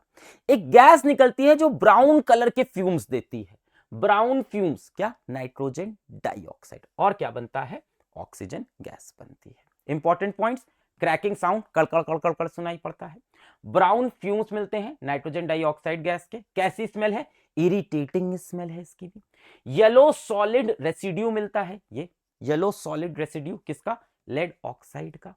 NO2 जो गैस है वो कैसी है? Acidic in nature, turns moist blue litmus red. जितनी भी चीज बेटा एसिडिक होंगी, मॉइस्ट ब्लू लिटमस को रेड टर्न कर देंगी। ये अगले चैप्टर एसिड बेस्ड सॉल्ट में पढ़ेंगे, याद रखना। एसिडिक किसका एग्जाम्पल हुआ? Thermal decomposition and endothermic. क्यों? क्योंकि इसमें भी हीट दे रहे, जब हीट देंगे तो एंडोथर्मिक। याद रहेगा रिएक्शन? ठीक है। NO2 निकलती, O2 निकलती, लेड ऑक्साइड। किस कलर का lead nitrate? White. Lead oxide yellow residue. क्या निकल रही है? NO2 colour brown fumes. और क्या निकल रहा? ऑक्सीजन। क्लियर? किसका example? Thermal decomposition and endothermic. Reaction याद होनी चाहिए। चलिए आगे बढ़ते हैं। CBSE 2024 क्या पूछ रहे हैं? The product obtains when lead nitrate is heated in a boiling tube. क्या क्या प्रोडक्ट्स निकलते हैं? तो एक तो निकलता है lead oxide yellow residue solid का, और निकलती है nitrogen dioxide gas brown fumes, और क्या निकलती है? Oxygen gas. तो ये ढूंढ लो कहां पे है। PbO, NO2 and O2। Option D is correct. चलो आगे बढ़ते हैं। अगला तरीका है तोड़ने का। एक तो हीट से तोड़ा, हीट से तोड़ा तो क्या बोला? Thermal decomposition. फेरस सल्फेट का पढ़ा, लेड नाइट्रेट का पढ़ा। अब है करंट से तोड़ना। इसमें एक ही पढ़ते हैं, पानी। पानी को अगर करंट लगा के हम तोड़े तो पानी क्या होता है? H2O, यानी हाइड्रोजन और ऑक्सीजन से बना है। तो पानी का अगर इलेक्ट्रोलिसिस करें, अगर करंट लगा के पानी को हम तोड़ने की कोशिश करें, क्या करना है? हम क्या यूज करेंगे? Current, electric current. अगर हम इलेक्ट्रिक करंट लगा के पानी को तोड़े तो कैसे टूटेगा? ये रहा वाटर, लिक्विड है, इसमें इलेक्ट्रिक करंट लगाया तो हाइड्रोजन निकल आएगा और ऑक्सीजन निकल आएगी। फिर आप बैलेंस कर देना। ठीक है, पानी को तोड़ोगे तो हाइड्रोजन और ऑक्सीजन निकलेगी। अब बात है कि कहां पे निकलेगी। तो हम क्या करते हैं, ऐसे एक जग लेते हैं, एक मग लेते हैं, जो भी ले लो, प्लास्टिक का ले लो, इंसुलेटिंग है ना, जिसमें करंट ना है, ऐसी चीज में पानी ले लिया। फिर हमने क्या किया? 2 टेस्ट ट्यूब उल्टे करके डाल दिए, इन्वर्टेड टेस्ट ट्यूब डाल दिए। फिर हमने क्या किया? यहां पे हमने एक इलेक्ट्रोड लगा दिया, ग्रेफाइट वगैरह का किसी चीज का हम इलेक्ट्रोड लगा देते हैं यहां पे। इस इलेक्ट्रोड को हमने कनेक्ट कर दिया 6 वोल्ट की बैटरी से। अब सुनो, बैटरी के पॉजिटिव टर्मिनल से जिसको कनेक्ट करते हैं उसको बोलते हैं एनोड। बैटरी के नेगेटिव टर्मिनल से जिसको कनेक्ट करते हैं उसको बोलते हैं कैथोड। ठीक, याद रखना है, पॉजिटिव से जो कनेक्ट हुआ, पॉजिटिव से जो कनेक्ट हुआ एनोड, नेगेटिव से जो कनेक्ट हुआ वो कैथोड। फिर हमने इसका गड़गड़ गड़गड़ गड़गड़ गड़गड़ हीट किया। हीट करने में हमने देखा कि इस तरफ एनोड पे निकली ऑक्सीजन गैस और कैथोड पे निकली हाइड्रोजन गैस। भाई इसमें करंट पास किया, करंट पास किया तो इसके अंदर से गैस बनी, गैस बनी। टेस्ट ट्यूब उल्टे रखे तो गैस बन बन के बबल बन के टेस्ट ट्यूब में ऊपर की तरफ आने लगी। भाई टेस्ट ट्यूब उल्टा रखा था, उसमें पानी था, गैस बन बन के पानी के ऊपर आने लगी। ठीक, एनोड पे क्या बनती है? ऑक्सीजन। कैथोड पे क्या बनती है? हाइड्रोजन। अब ये याद रखने का तरीका भी है, बहुत सिंपल। क्या? पाव, पाव खाते हैं, बर्गर पाव, उससे याद रहेगा। पाव, पी का मतलब पॉजिटिव, ए का मतलब एनोड, कौन पॉजिटिव होता है? एनोड। ओ का मतलब ऑक्सीजन। सिंपल है। देख, एनोड पे क्या बन रहा? ऑक्सीजन। एनोड कैसा है? पॉजिटिव। तो इलेक्ट्रोलिटिक डिकंपोजिशन, करंट से तोड़ना या इलेक्ट्रोलिसिस, पानी का जब हम करते हैं तो पॉजिटिव नेगेटिव पे हाइड्रोजन ऑक्सीजन निकलते हैं। कैसे याद रखें कहां क्या निकलता है? पाव से, जो पाव खाते हैं, मिसल पाव है ना, पाव भाजी। Positive anode oxygen. तो पॉजिटिव वाला कौन होता है? एनोड होता है। एनोड पे क्या बनती है? ऑक्सीजन बनती है। तो अब दूसरा वाला नेगेटिव क्या हो जाएगा? कैथोड। कैथोड पे क्या बनेगी? हाइड्रोजन। याद रहेगा। इसको बैलेंस करना बहुत जरूरी है। क्यों जरूरी है जरा समझो। यहां पे मैं पूछूं किस वॉल्यूम में हाइड्रोजन और ऑक्सीजन बन रहा है, तो हाइड्रोजन के बाहर क्या लिखा है? 2, ऑक्सीजन के बाहर क्या लिखा है? 1। तो वॉल्यूम क्या है हाइड्रोजन और ऑक्सीजन का? 2:1। याद रखिएगा, वॉल्यूम क्या है? 2:1 के वॉल्यूम में हाइड्रोजन ऑक्सीजन। मतलब मैं यहां पे देखूं कि वॉल्यूम क्या होगा, तो ये कितना वॉल्यूम होगा? ये डबल होगा और ये उसका आधा होगा। 2:1, ये 2 होगा तो ये वॉल्यूम 1 होगा। ठीक है, अब देख लो वही चीजें लिखी हैं क्या? H2 gas is obtained at cathode and O2 gas at anode. याद रहेगा, पाओ positive, anode oxygen. Volume of gases की बात करें तो हाइड्रोजन और ऑक्सीजन का रेशियो क्या रहेगा? 2:1। एक चीज और होती है जो लास्ट ईयर आप देख लेना, किसी ने नहीं पढ़ाई थी इंटरनेट पे, मैंने पढ़ाई थी और बोर्ड में 2025 में सवाल आ गया था सीधा, और बच्चों ने कमेंट में भी ये बोला था, ये चीज सिर्फ आपने पढ़ाई थी इंटरनेट पे। क्या?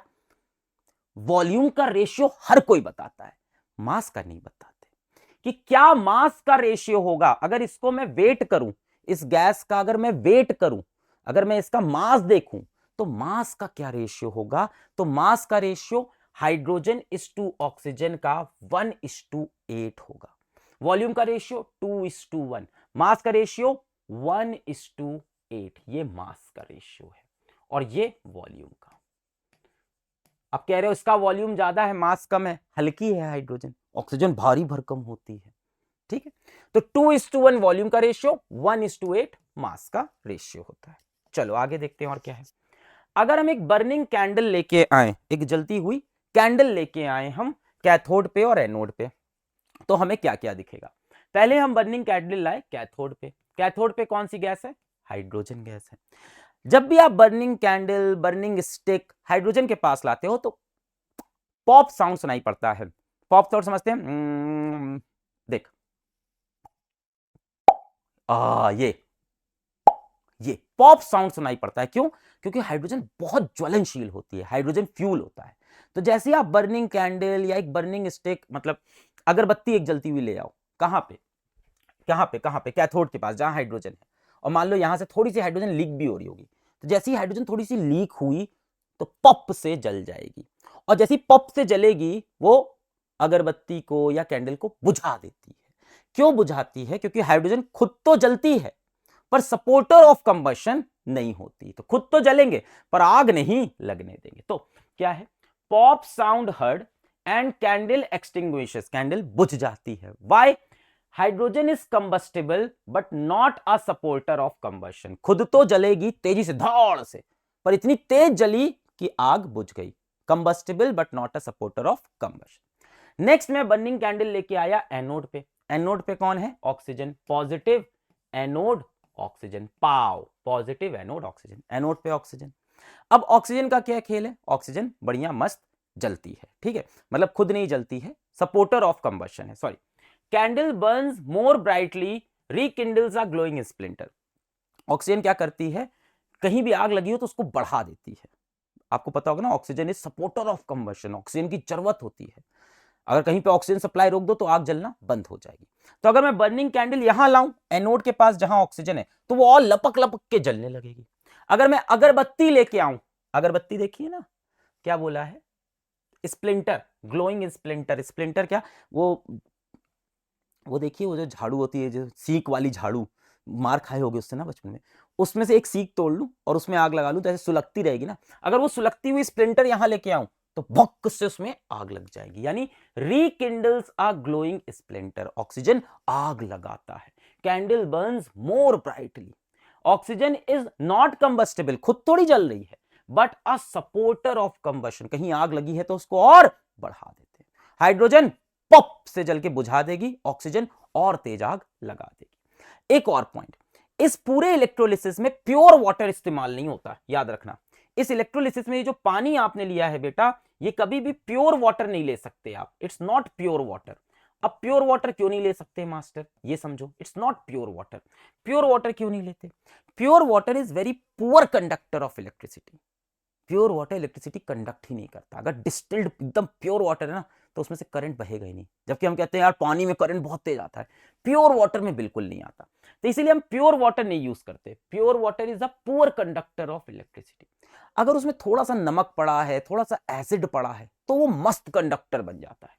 सो a few drops of acid are added, the acid act as an electrolyte and allows the solution to conduct electricity. Simple समझो, एसिड डालने से प्योर वाटर कंडक्टिंग बन जाता है। वैसे ये भी पूरा लिख सकते हो, सिंपली ये भी लिख सकते हो, we add small drop of acid because pure water is poor conductor of electricity, on adding small drop of acids drops of acid it becomes good conductor। very simple, on adding small drops of acid it becomes good conductor।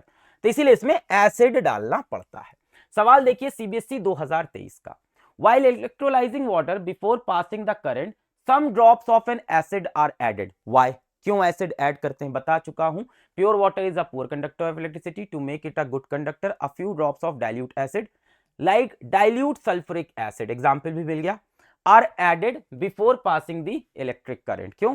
क्योंकि acid की drop add करने से क्या होता है, क्या बन जाता है solution, good conductor. Pure water बहुत पुअर कंडक्टर है, इसीलिए थोड़ा सा एसिड डाल दो, गुड कंडक्टर बन जाएगा। Name the gases liberated at cathode and anode, right the relationship between the volume of gases collected at the anode and the volume of gas collected at cathode. तो पाओ याद रहेगा, positive, anode oxygen, तो anode पे कौन सी gas बनती है, oxygen, तो जाहिर सी बात है कैथोड पे क्या बनेगी, hydrogen. Gas liberated at cathode hydrogen, gas liberated at anode oxygen. Volume का रेशियो क्या है बेटा, हाइड्रोजन इज टू ऑक्सीजन का रेशियो, हाइड्रोजन और ऑक्सीजन का रेशियो क्या है, 2:1। वॉल्यूम का रेशियो पूछा है, वॉल्यूम का 2:1। मास का पूछता तो 1:8। तो आप बता दोगे इन दोनों का वॉल्यूम का रेशियो क्या हो जाएगा, कैथोड का 2 और एनोड का 1। तो वॉल्यूम रेशियो आप लिख देना 2:1, या लिख देना कि कैथोड पे जो गैस बनी it is twice the volume of gas obtained at anode, ऐसे भी लिख सकते हो, या कैथोड इज टू एनोड 2:1, जैसे भी लिख दो। ठीक है, चलिए आगे बढ़ते हैं। नेक्स्ट क्या है, लाइट से किसी चीज को तोड़ना, हीट से तोड़ा FeSO4 को, लेड नाइट्रेट को, फिर हमने करंट से तोड़ा वाटर को, अब लाइट से किसी चीज को तोड़े। बेटा लाइट से जब तोड़ते हैं तो हम बोलते हैं फोटोकेमिकल डीकंपोजिशन या फोटोलिसिस। इलेक्ट्रिक करंट से तोड़ा था तो इलेक्ट्रोलिटिक डीकंपोजिशन या इलेक्ट्रोलिसिस, लाइट से तोड़ा तो फोटोकेमिकल डीकंपोजिशन या फोटोलिसिस। देखो फोटो क्या होता है, लाइट के दो नेचर है, पार्टिकल भी है, वेव भी है। माना जाता है लाइट छोटे छोटे पार्टिकल से बनी है जिनका नाम है फोटोन, माना गया है लाइट छोटे छोटे पार्टिकल से बनी है जिनका नाम है फोटोन, इसीलिए बोल दिया फोटोकेमिकल डिकंपोजिशन या फोटोलिसिस। जहां भी फोटो दिखे मतलब लाइट की बात। लाइट से तोड़ा, तो लाइट से तोड़ने के दो ही रिएक्शन है, एक सिल्वर क्लोराइड का, एक सिल्वर ब्रोमाइड का। सिल्वर क्लोराइड हमारा होता है सफेद रंग का, इसके ऊपर सनलाइट डाल दी हमने, रोशनी डाली हमने, जैसे ही रोशनी डाली सिल्वर क्लोराइड टूट जाएगा, टूट के क्या बन जाएगा, सिल्वर और क्लोरीन, तो सिल्वर निकल गया और क्लोरीन। सिंपल, बहुत सिंपल था। Photochemical decomposition of silver chloride, किस रंग का है, सफेद रंग का। क्या होगा, सनलाइट डालने पे टूट गया, एक सिल्वर निकल गया, और क्लोरीन बेटा अकेले नहीं रहता है, क्लोरीन गैस के फॉर्म में Cl2 के फॉर्म में रहता है, तो Cl2 फॉर्म में क्लोरीन आ गया। बैलेंस देख लो, हो गया, दो सिल्वर दो क्लोरीन दो क्लोरीन। अब ये व्हाइट कलर का होता है सिल्वर क्लोराइड, जब इस पे आप सनलाइट डाल दो या लाइट डाल दो तो सिल्वर बन जाता है। सिल्वर देखा होगा ग्रे कलर का होता है ना, चांदी की आपने ज्वेलरी देखी होगी ग्रे कलर की होती है। सिल्वर क्लोराइड क्या था, व्हाइट, सिल्वर किस रंग का, ग्रे। क्लोरीन गैस निकलती है येलोइश ग्रीन है, ये ना एनसीईआरटी में है ना ये पूछता है, फिर भी मैं लिख दिया था एक एक्स्ट्रा, आप छोड़ सकते हो। ठीक, तो AgCl किस कलर का था, व्हाइट, उस पर लाइट पड़ी, क्या बना, सिल्वर ग्रे कलर का। एक सिमिलर रिएक्शन है, जैसे AgCl सिल्वर क्लोराइड, वैसे ही AgBr silver bromide, silver chloride silver bromide, एकदम सेम। इस पे सनलाइट डाली, टूट गया, क्या निकलेगा, Ag और ब्रोमीन गैस। ठीक है, सेम एकदम, क्या निकला, Ag और ब्रोमीन गैस। अब बेटा एक बात बताओ, जो सिल्वर क्लोराइड है क्या मैं उसको काले काले डिब्बे में नहीं रखूंगा, अगर मैं उसको नॉर्मल डिब्बों में रख दूं, प्लास्टिक के डिब्बों में, तो उस पर रोशनी पड़ेगी और सिल्वर क्लोराइड टूट के सिल्वर बन जाएगा। भाई हमें अपने जीवन में कहीं ना कहीं साइंटिस्ट लोग को सिल्वर क्लोराइड से काम होता होगा, तो सिल्वर क्लोराइड जब लैब में रखते होंगे तो ऐसे डिब्बों में रखते होंगे कि जिसमें लाइट ना आ पाए, क्योंकि लाइट आएगी तो टूट जाएगा।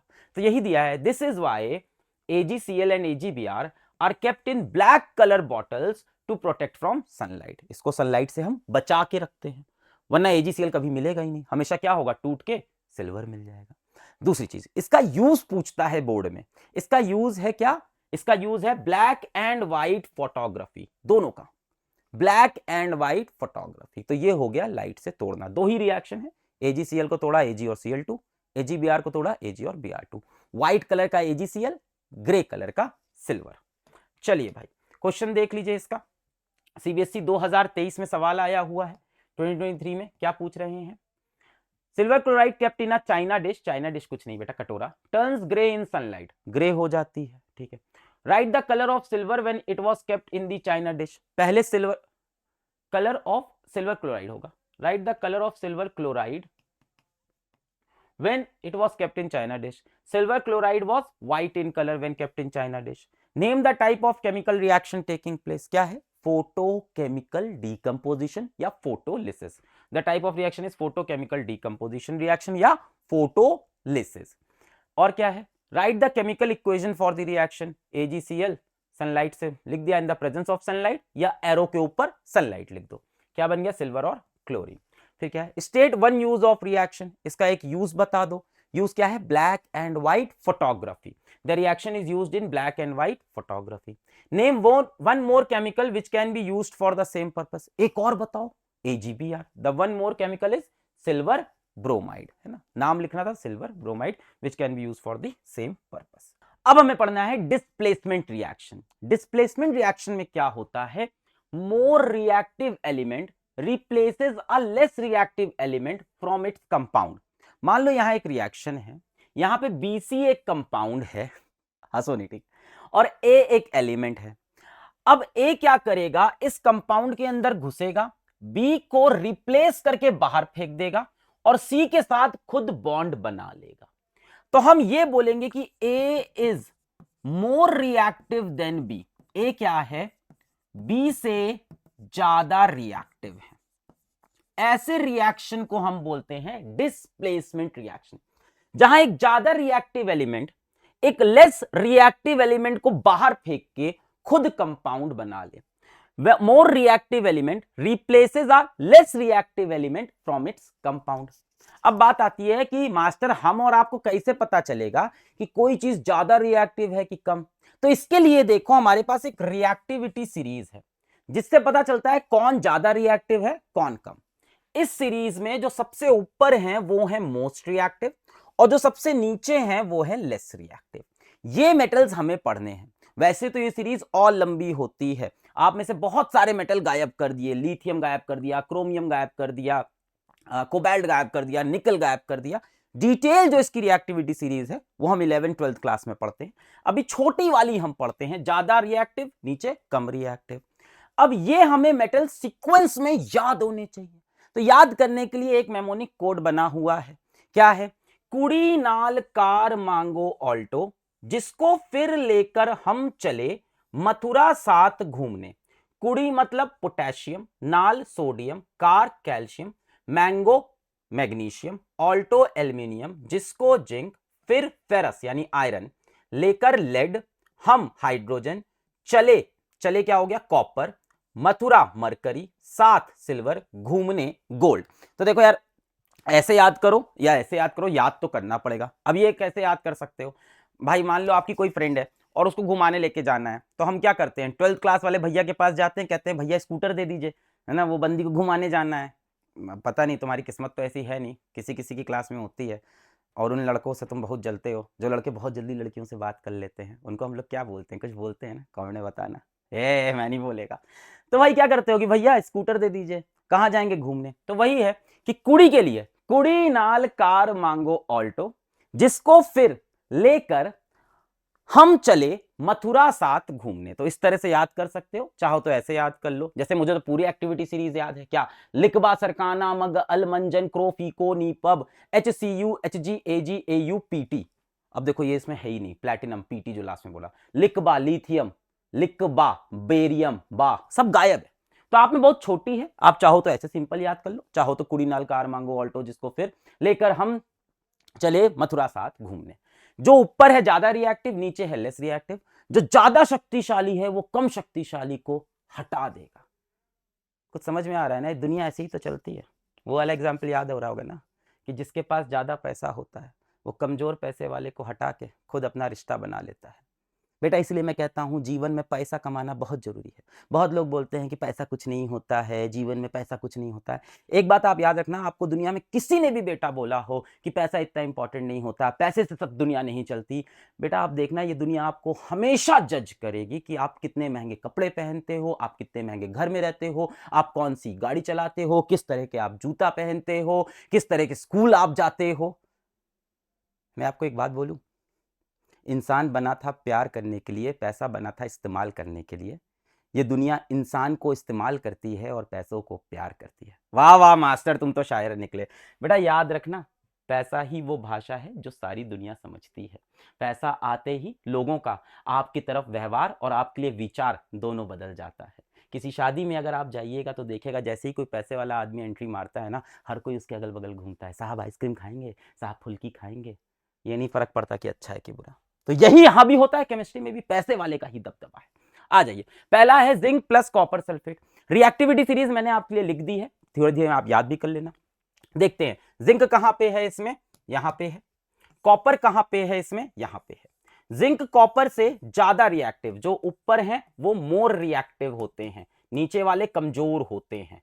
ठीक है, अब बताओ जिंक ज्यादा रिएक्टिव है तो क्या करेगा, कॉपर को निकाल के बाहर फेंक देगा, क्या बना लेगा, ZnSO4 प्लस कॉपर। ये रिएक्शन हमारे सिलेबस में हमें आनी चाहिए। कॉपर सल्फेट होता है ब्लू कलर का, बड़ा याद करना है, ये चैप्टर ही ऐसा है। और जिंक सल्फेट होता है कलरलेस, ज्यादा नहीं है वैसे, देखो तो 10-12 रिएक्शन। कॉपर जो होता है बेटा वो रेड या ब्राउन कलर का होता है, आगे पढ़ेंगे इसको भी हम लोग। ये रिएक्शन हो गई। क्यों हुई रिएक्शन, अभी चलो याद मत करो, क्यों हुई रिएक्शन, जिंक ज्यादा रिएक्टिव है, कॉपर कम है, तो उसको निकाल के बाहर फेंक दिया। नेक्स्ट जिंक का रिएक्शन H2SO4 सल्फ्यूरिक एसिड के साथ। देखो जिंक कहां है, ये रहा हाइड्रोजन। क्या जिंक हाइड्रोजन से ज्यादा रिएक्टिव है, हाँ उसके ऊपर है, ज्यादा पैसे वाला है, तो ये हाइड्रोजन को निकाल के बाहर फेंक देगा, खुद अंदर घुस जाएगा, ZnSO4 और क्या निकल गई, हाइड्रोजन गैस निकल जाएगी इस रिएक्शन। जिंक ज्यादा रिएक्टिव था, हाइड्रोजन को निकाल के बाहर फेंक दिया, हाइड्रोजन नीचे था। Next Fe plus CuSO4, important reaction, आगे डिटेल में भी पढ़ेंगे। अब देखो आयरन को जरा ध्यान से देखो, आयरन कहां है, Fe कहां है, ये रहा, किससे रिएक्शन है, CuSO4, ये रहा कॉपर। आयरन ज्यादा रिएक्टिव है कि कम रिएक्टिव है, बताओ, आयरन ज्यादा रिएक्टिव है, ऊपर है, ऊपर है तो नीचे वाले को निकाल के बाहर फेंक देगा, क्या बना लेगा, FeSO4 और क्या बन जाएगा, कॉपर। ये बहुत इंपॉर्टेंट रिएक्शन है, आगे डिटेल में पढ़ने वाले ये हम लोग। नेक्स्ट है Cu प्लस PbSO4, आपको आ गया होगा, क्या बना देंगे सीधा इससे, CuSO4 प्लस Pb। बोलो क्लियर है, आगे बढ़ जाए, डन है। फंस गए बेटा तुम, अरे मेरे भाई तू फंस गया, ऐसे ही तो फंसाया जाता है, गलत है, ये रिएक्शन नहीं होगा, नहीं होगा ये रिएक्शन। जरा रिएक्टिविटी सीरीज तो चेक करो, तभी तो पढ़ाई थी रिएक्टिविटी सीरीज, ध्यान से रिएक्टिविटी सीरीज को देखो। कॉपर कहां है, कॉपर कहां है, कॉपर कहां है, कलर ले लेते हैं येलो। कॉपर कहां है, ये रहा कॉपर। लेड कहां है, लेड कहां है, ये रहा लेड। अब बताओ क्या कॉपर लेड से ज्यादा रिएक्टिव है कि कम, कम रिएक्टिव है। कॉपर कैसा है, लेड के कंपैरिजन में कैसा है, लेस रिएक्टिव है, नीचे है ना सीरीज में, देखो सीरीज देखो, कॉपर कहां है, कॉपर कहां है, नीचे, लेड कहां है, ऊपर, ये रहा लेड। तो कॉपर कैसे लेड को बाहर निकालेगा, कमजोर आदमी, गरीब आदमी कैसे निकालेगा, तो बेटा ये रिएक्शन नहीं होगा। खुद को थप्पड़ मार ले भाई, खुद से गलती कर दी तूने, ये रिएक्शन नहीं होगा। तो रिएक्टिविटी सीरीज इसीलिए पढ़ाई जाती है, पता करने के लिए कौन सा रिएक्शन होगा, कौन सा रिएक्शन नहीं होगा। आगे बढ़ते हैं, ये रिएक्शन है, हमें याद रखना है डिस्प्लेसमेंट रिएक्शन का, क्या, activity 1.9, iron nail in copper sulphate solution. तो हमने क्या किया, आयरन के नेल लिए, किस में डाले, कॉपर सल्फेट के सोल्यूशन में डाले। कॉपर सल्फेट सोल्यूशन का कलर कैसा है, ब्लू। आयरन कहां होता है, कॉपर के ऊपर होता है, आयरन कहां होता है, कॉपर के ऊपर होता है। तो आयरन कॉपर को निकाल के बाहर फेंक देगा, कॉपर निकल के बाहर फेंक गया, आयरन अंदर घुस गया, FeSO4 बन गया। ये रिएक्शन बेटा आपको याद रहनी चाहिए, ठीक है। आयरन कहां है, कॉपर के ऊपर है, तो कॉपर को निकाल के बाहर फेंका, खुद अंदर घुस गया, FeSO4। अब कॉपर सल्फेट का रंग कैसा है, ब्लू है। बाद में क्या बन गया, ये फेरस सल्फेट बन गया, FeSO4। इसका कलर थोड़ी देर पहले पढ़ा था आपने, कैसा होता है, ग्रीन होता है। यहां पे क्रिस्टल नहीं, यहां पे एक्वस है, पहले क्रिस्टल था अब एक्वस है, तो लाइट ग्रीन, या कई बार एग्जाम में इसको पेल ग्रीन भी बोलते हैं, हंसेगा नहीं कोई, क्या बोलते हैं, पेल ग्रीन या लाइट ग्रीन कलर बोलते हैं। और क्या निकल गया, कॉपर। कॉपर कैसा होता है, रेडिश ब्राउन, रेड या ब्राउन भी चल जाएगा, रेडिश ब्राउन। तो अब इस रिएक्शन को लेके एनसीईआरटी में एक एक्सपेरिमेंट दिया है। क्या एक्सपेरिमेंट है, जरा ध्यान से देखो क्या हो रहा है। हमने एक ट्यूब लिया, ट्यूब में क्या है बेटा, इस ट्यूब में क्या है, CuSO4 का सोल्यूशन है, एक्वस CuSO4 का सोल्यूशन। ये किस रंग का होगा बेटा, ब्लू कलर का होगा। इसमें क्या टांग दी हमने, आयरन की नेल टांग दी, यानी इसमें क्या डाल दिया हमने, आयरन, Fe की नेल टांग दी। अब जब इसके अंदर आयरन डाल दिया तो इस नेल में क्या है, आयरन है। वो आयरन क्या करेगा, इस सोल्यूशन से कॉपर को हटाएगा और खुद सोल्यूशन में घुसता जाएगा। तो ये आयरन, ये देखो ये आयरन है, ये आयरन नेल, ये जब कॉपर सल्फेट के सोल्यूशन में जाएगी तो क्या करेगी, कॉपर को बाहर फेंकेगी, खुद अंदर घुस जाएगी। सोल्यूशन क्या बन जाएगा, फेरस सल्फेट का बन जाएगा। तो देख थोड़ी देर बाद क्या हुआ, स्टार्टिंग में ऐसा था, स्टार्टिंग में ऐसा था, but after some time reaction mixture कैसा हो गया, ऐसा। स्टार्टिंग में क्या था, कॉपर सल्फेट का सोल्यूशन था, आयरन की लेन अंदर टांग के रखी थी, टांग के रखी थी। आयरन की लेन मतलब आयरन, आयरन ने कॉपर सल्फेट में से कॉपर को निकाला, खुद अंदर घुस गया, FeSO4 सोल्यूशन क्या बन गया, ये सोल्यूशन क्या बन गया, FeSO4। तो कलर क्या हो गया, ग्रीन। तो ब्लू से ग्रीन हो जाएगा कलर। अब बात आती है, जो इसमें से कॉपर निकला वो कहां गया, सोल्यूशन के अंदर कॉपर सल्फेट, सोल्यूशन क्या है, कॉपर सल्फेट, ब्लू कलर का। इसमें से जो कॉपर निकला वो क्या, वो कॉपर निकल के इस आयरन की नेल से चिपकता जाएगा, चिपकता जाएगा, चिपकता जाएगा। ये कॉपर निकल के आयरन की नेल से चिपकता जाएगा, चिपकता जाएगा। और आप लास्ट में देखोगे आयरन की नेल आपको ऐसी दिखेगी, iron lane taken out from copper sulphate solution. कैसी हो गई आयरन की लेन, इस पे क्या डिपॉजिट हो गया, कॉपर डिपॉजिट हो गया। इसीलिए कैसी दिखने लगी नेल आपको, नेल आपको किस कलर की दिखने लगी, रेडिश ब्राउन कलर की। क्लियर है। आयरन की नेल डाली कॉपर सल्फेट में, कैसा था, ब्लू। इसमें से आयरन अंदर घुसा, कॉपर बाहर निकला, आयरन अंदर घुसा, सोल्यूशन क्या बन गया, क्या बन गया, FeSO4। तो सोल्यूशन ब्लू से क्या हो गया, ग्रीन। और ये जो कॉपर निकला सोल्यूशन से वो कहां गया, नेल पे चिपक गया, नेल पे कॉपर डिपॉजिट हो गया, पूरे नेल पे कॉपर, कॉपर का कलर रेडिश ब्राउन, तो नेल भी रेडिश ब्राउन। याद रहेगा, कॉपर सल्फेट ब्लू से ग्रीन हो गया और कॉपर बाहर रेड कलर का। क्यों हो पाया, क्योंकि iron is more reactive than copper, displacement reaction. देखिए इस पे क्या सवाल आया हुआ है, 2025 में ही सवाल आया है क्या। A student has dipped some iron nails in an aqueous solution of copper sulfate. After about 25 minutes, he would observe that the color of the solution has changed from, क्या हो जाएगा कलर ऑफ सोल्यूशन, पहले copper sulphate था, इससे iron react करेगा, क्या बन जाएगा, FeSO4 बन जाएगा और कॉपर बाहर निकल जाएगा। तो कलर ऑफ सोल्यूशन ये ब्लू था और ये कैसा, लाइट ग्रीन, प्लेन पेल ग्रीन, ऐसा कुछ। तो क्या हो जाएगा, ब्लू टू पेल ग्रीन। सही है, लाइट ग्रीन लिखा हो, pale green, blue to pale green बन जाएगा। क्लियर है, ये बढ़ते हैं। नेक्स्ट है जिंक का रिएक्शन सल्फ्यूरिक एसिड के साथ। अब बताओ ये रिएक्शन होगा कि नहीं, जल्दी से आप रिएक्टिविटी सीरीज को देखो, ये भी रिएक्शन पूछता है एग्जाम में, इंपॉर्टेंट है। अब देखो ये रिएक्शन होगा कि नहीं, बताओ मुझे। यहां से देखो जिंक कहां है, सभी इंपॉर्टेंट बेटा, जितना पढ़ा रहे हैं इस लेक्चर से ही आएंगे सवाल। हाइड्रोजन कहां है, ये रहा। जिंक हाइड्रोजन से ज्यादा रिएक्टिव है, ऊपर है, ज्यादा रिएक्टिव। हाइड्रोजन को निकाल के बाहर फेंक देगा, क्या बना लेगा, ZnSO4, और क्या निकल जाएगी, हाइड्रोजन गैस निकल जाएगी। इस रिएक्शन की कुछ ऑब्जर्वेशन है। पहला, क्या मिली हमें, एक हाइड्रोजन गैस मिली, क्या मिली हमें, हाइड्रोजन गैस मिली। कैसी है, कलरलेस, ऑर्डरलेस, ना उसका कोई महक है ना उसका कोई रंग है। Burns with a pop sound, बताया था ना, hydrogen burns with pop sound. And extinguishes a burning candle, एक बर्निंग कैंडल को बुझा देगा, क्यों, it is not a supporter of combustion. Temperature increases, the reaction is highly exothermic. तो इस रिएक्शन में और क्या निकल रही होगी, साथ में हीट निकल रही होगी, हाईली एक्सोथर्मिक है। Dilute acid is used because the reaction is highly exothermic. Concentrated acid would make it even more exothermic and dangerous reaction. Dilute मतलब थोड़ा पानी मिला के, ये एसिड कैसे यूज करते हैं, डाइल्यूट, देखो एक्वस लिखा है, थोड़ा पानी मिला के एसिड यूज करते हैं। एकदम कड़ा कड़ा एसिड, यानी कंसंट्रेटेड, बिना पानी वाला एसिड नहीं लेते, क्यों, क्योंकि हीट निकल रही है। एकदम कंसंट्रेटेड लोगे, बहुत सारी हीट निकलेगी, बहुत सारी हीट निकलेगी, ये फ्लास्क फट जाएगा।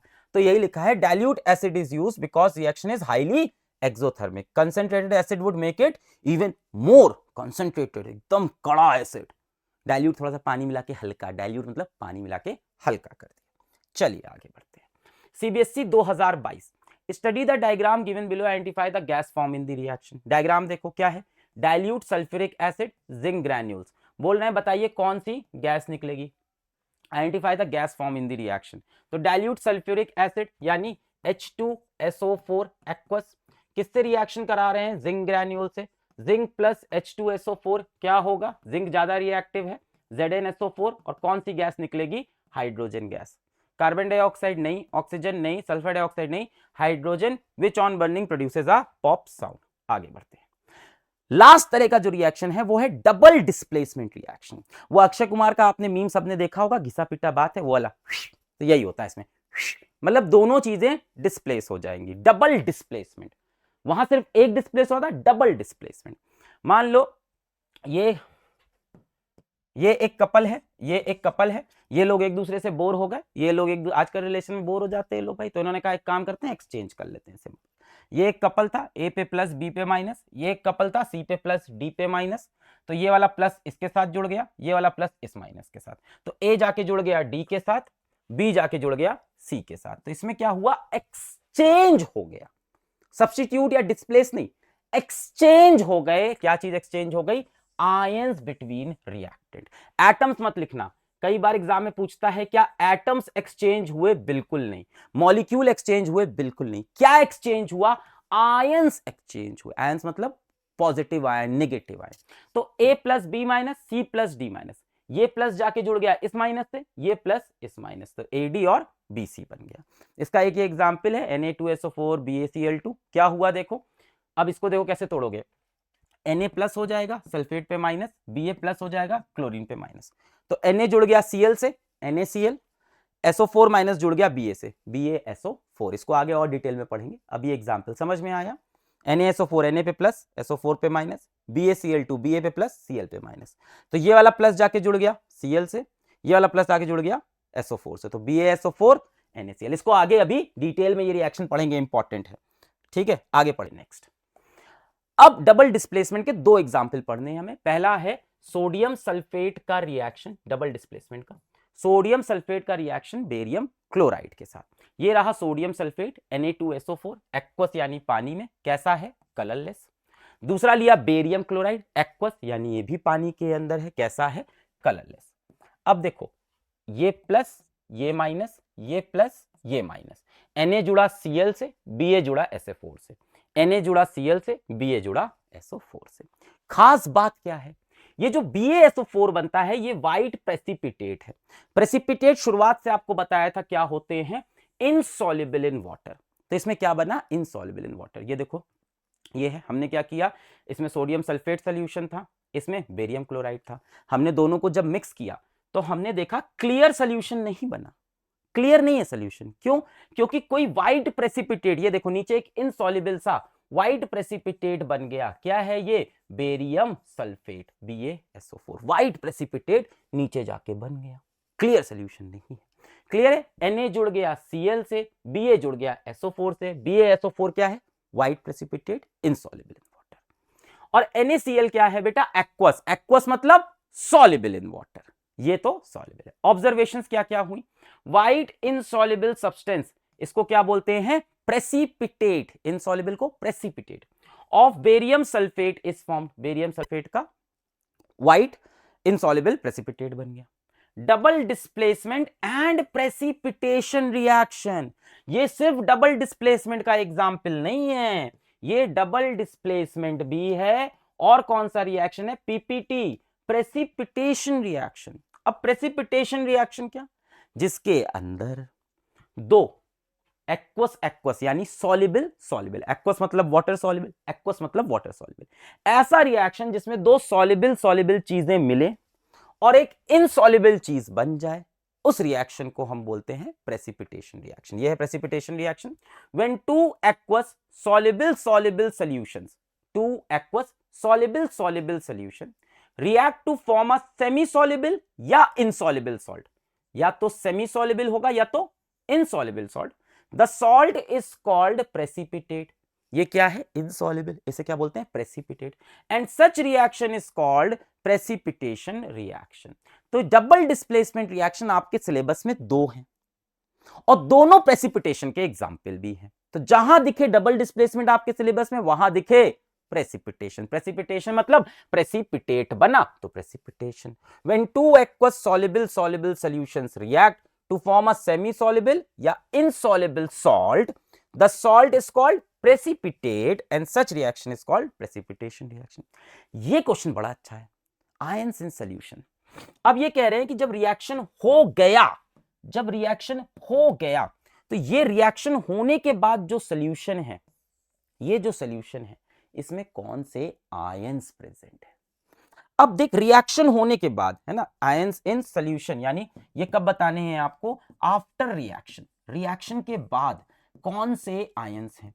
तो रिएक्शन के बाद इस तरफ देखना होगा, तो एक ये आयन है बेरियम का, एक सल्फेट का, सल्फेट कैसा होता है, नेगेटिव होता है, एक सोडियम का, एक क्लोराइड का। तो ये सारे आयंस होंगे, नहीं गलत बेटा, इसके आयंस नहीं मिलेंगे, ये तो इनसॉल्युबल है, ऐसे गुच गुच करके ऐसे बन गया, ये आयंस में टूटेगा ही नहीं, क्योंकि ये इनसॉल्युबल है, तो ये प्रेसिपिटेट बन के नीचे बैठ जाएगा। जो प्रेसिपिटेट नहीं बना, जो एक्वस है, वही आयन बना पाएगा। तो अगर पूछता है आयंस इन सॉल्यूशन, तो जो आपका एक्वस वाला पार्ट है, जो सॉल्युबल है, उससे आयंस निकलेंगे। तो आयंस क्या निकलेंगे, Na का क्या होता है प्लस, Cl का क्या होता है माइनस। तो कौन से आयंस हैं, Na प्लस और Cl माइनस। पूछ चुका है बोर्ड में अभी सवाल, आगे भी पूछ सकता है। सीबीएसई 2025 क्या सवाल है, what is observed when aqueous solution of sodium sulphate is added to aqueous solution of barium chloride taken in a test tube, write chemical equation for the reaction. कर लेंगे, सिंपल है। क्या होता है, व्हाइट इनसॉल्युबल सब्सटेंस या precipitate of barium sulphate is formed. पूछा है क्या ऑब्जर्व होता है, व्हाट इज ऑब्जर्व। तो भाई ऑब्जर्व तो सिर्फ यही होगा कि कुछ इनसॉल्युबल प्रेसिपिटेट बना, और ये रही उसकी बैलेंस्ड रिएक्शन। कर लेंगे आप, चलिए आगे बढ़ते हैं। दूसरा रिएक्शन जो सिलेबस में है डबल डिस्प्लेसमेंट का, वो लेड नाइट्रेट और पोटेशियम आयोडाइड का है। Lead nitrate PbNO3 whole twice, कैसा है, एक्वस यानी सॉल्युबल, कैसा है, कलरलेस। दूसरा पोटेशियम आयोडाइड KI है ना, कैसा है, ये भी कलरलेस, एक्वस, वाटर सॉल्युबल। इस पे आया प्लस, इस पे आया माइनस, इस पे आया प्लस, इस पे आया माइनस, तो Pb जाके जुड़ गया I से, PbI2 बना। K जाके जुड़ गया NO3 से, KNO3 बना। अब ये I2 क्यों है, ये आपको वैसे करना होगा भाई, जैसे सिखाया था। लेड की वैलेंसी क्या होती है 2 प्लस, आयोडाइड की क्या होती है -1, क्रॉस मल्टीप्लाई PbI2, इससे बनते हैं, ठीक है। अच्छा, तो Pb प्लस जाके जुड़ गया I से, PbI2, K प्लस जाके जुड़ गया NO3 से, KNO3। अब इसमें जो PbI2 बना, ये क्या है, yellow precipitate. Lead iodide is yellow precipitate, मतलब इनसॉल्युबल इन वाटर। देखो बेटा, आपके सिलेबस में एक लेड ऑक्साइड है, येलो रेसिड्यू होता है, एक लेड आयोडाइड है, येलो प्रेसिपिटेट होता है। लेड आयोडाइड येलो प्रेसिपिटेट बना, और KNO3 बेटा इसके बगल में, और याद रखना क्या है, ये एक्वस, ये है वाटर सॉल्युबल, और ये है इनसॉल्युबल। चलो, तो क्या ऑब्जर्वेशन है, yellow insoluble substance precipitate of lead iodide is formed, PbI2, lead iodide. Double displacement and precipitation reaction, क्योंकि एक प्रेसिपिटेट बना है, दो सॉल्युबल सॉल्युबल मिलके एक इनसॉल्युबल सॉल्ट बनाए, प्रेसिपिटेशन भी है, double displacement. Ions in solution, क्या इसके आयंस होंगे, नहीं, ये तो नीचे जाके मिट्टी बन जाएगा, नीचे जाके इनसॉल्युबल। इसके आयन होंगे K प्लस NO3 माइनस। तो आयंस किसके होंगे, K प्लस और नाइट्रेट NO3 माइनस के। क्लियर, चलिए नेक्स्ट है हीट इन रिएक्शंस। तो बेटा रिएक्शन या तो हीट बाहर देगा या एब्जॉर्ब करेगा। अगर रिएक्शन से हीट बाहर निकलती है, तो पढ़ा चुका हूं आपको ये सब में, हीट अगर बाहर निकलती है तो क्या बोलते हैं, एक्सोथर्मिक। तो अगर रिएक्शन से हीट रिलीज्ड होती है तो रिएक्शन एक्सोथर्मिक। एग्जाम्पल देखो, रेस्पिरेशन। रेस्पिरेशन कई लोग सोचते हैं सांस लेना को कहते हैं, सांस लेना को नहीं बोलते हैं। जो आप खाना खाते हो, उस खाने से जो एनर्जी बनती है उसको बोलते हैं रेस्पिरेशन। तो आपकी बॉडी में जो कार्बोहाइड्रेट, क्या खाया, चावल खाया, ब्रेड खाया, आलू खाया, क्यों खाते हैं, सब गप गप गप खाते हैं, क्यों, एनर्जी आ जाए। तो ये जो प्रोसेस होता है बॉडी के अंदर, कार्बोहाइड्रेट से ग्लूकोज और ग्लूकोज से एनर्जी बनने वाला, इसको हम लोग बोलते हैं रेस्पिरेशन। तो ग्लूकोज किससे रिएक्ट करता है, ऑक्सीजन से रिएक्ट करता है, और क्या बना देता है, CO2 H2 और एनर्जी। कैसा रिएक्शन हो गया, एक्सोथर्मिक। तो याद रखना, रेस्पिरेशन क्या होता है, जो बॉडी के अंदर एनर्जी बनती है, सांस लेना नहीं, खाने से जो एनर्जी। तो ग्लूकोज ऑक्सीजन से रिएक्ट करके ये बनाता है। नेक्स्ट देखिए बेटा, burning of natural gas. Natural gas में जैसे हमने यहां क्या लिया है, मीथेन। तो मीथेन जब ऑक्सीजन के साथ जलती है, कार्बन डाइऑक्साइड, वाटर और heat, exothermic. Decomposition of vegetable into compost. आपने क्या किया भाई, जो खाना घर में बच गया, जो सब्जियां बच गई, उसको क्या करते हैं हम, मिट्टी में मिला देते हैं कि खाद बन जाएगी। वो क्या निकालती है, एनर्जी निकालती है। बर्निंग ऑफ मैग्नीशियम रिबन, ये तो पढ़ाई था, हीट निकलती है। Quick lime with water, calcium oxide पानी में, कॉम्बिनेशन रिएक्शन साथ में हीट, तो ये हो गए एक्सोथर्मिक। एंडोथर्मिक वो रिएक्शन बेटा जिसमें हीट क्या हो, रिएक्शन में एब्जॉर्ब हो जाए, जो रिएक्शन हीट ले ले, वो एंडोथर्मिक। एंडोथर्मिक का बेटा बहुत सिंपल एग्जांपल है आपके सिलेबस में कि आप सारे के सारे डीकंपोजिशन रिएक्शन दिखा लेना, सारे बेटा, चाहे हीट से हो, चाहे लाइट से हो, इलेक्ट्रिसिटी, सब एनर्जी तो लेते ही है सारे, तो बहुत सिंपल है।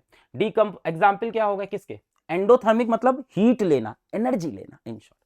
तो डीकंपोजिशन ऑफ FeSO4 क्रिस्टल, क्या करते थे, हीट करते थे, ferric oxide, sulphur dioxide, sulphur trioxide.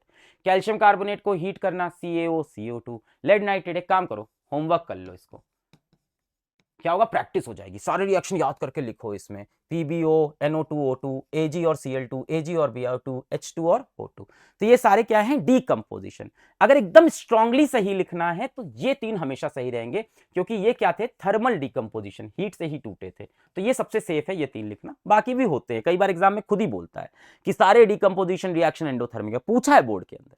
ठीक है, चलिए आगे बढ़ते हैं। CBSE 2022, ये क्या है, ग्लूकोज ऑक्सीजन से कंबाइन करके क्या निकालता है बेटा, रेस्पिरेशन का प्रोसेस है ये, मैंने बताया था ना। कार्बोहाइड्रेट शरीर के अंदर जाके क्या बनाता है, पहले ग्लूकोज, जो चावल वावल खाते हैं ग्लूकोज, फिर ग्लूकोज ऑक्सीजन के साथ रिएक्ट करके क्या बनाता है ये, और साथ में हीट, तो कैसा रिएक्शन हो गया, exothermic reaction, simple. Next, select the endothermic reaction from the following. Decomposition ये क्या होता है बेटा, एक्सोथर्मिक।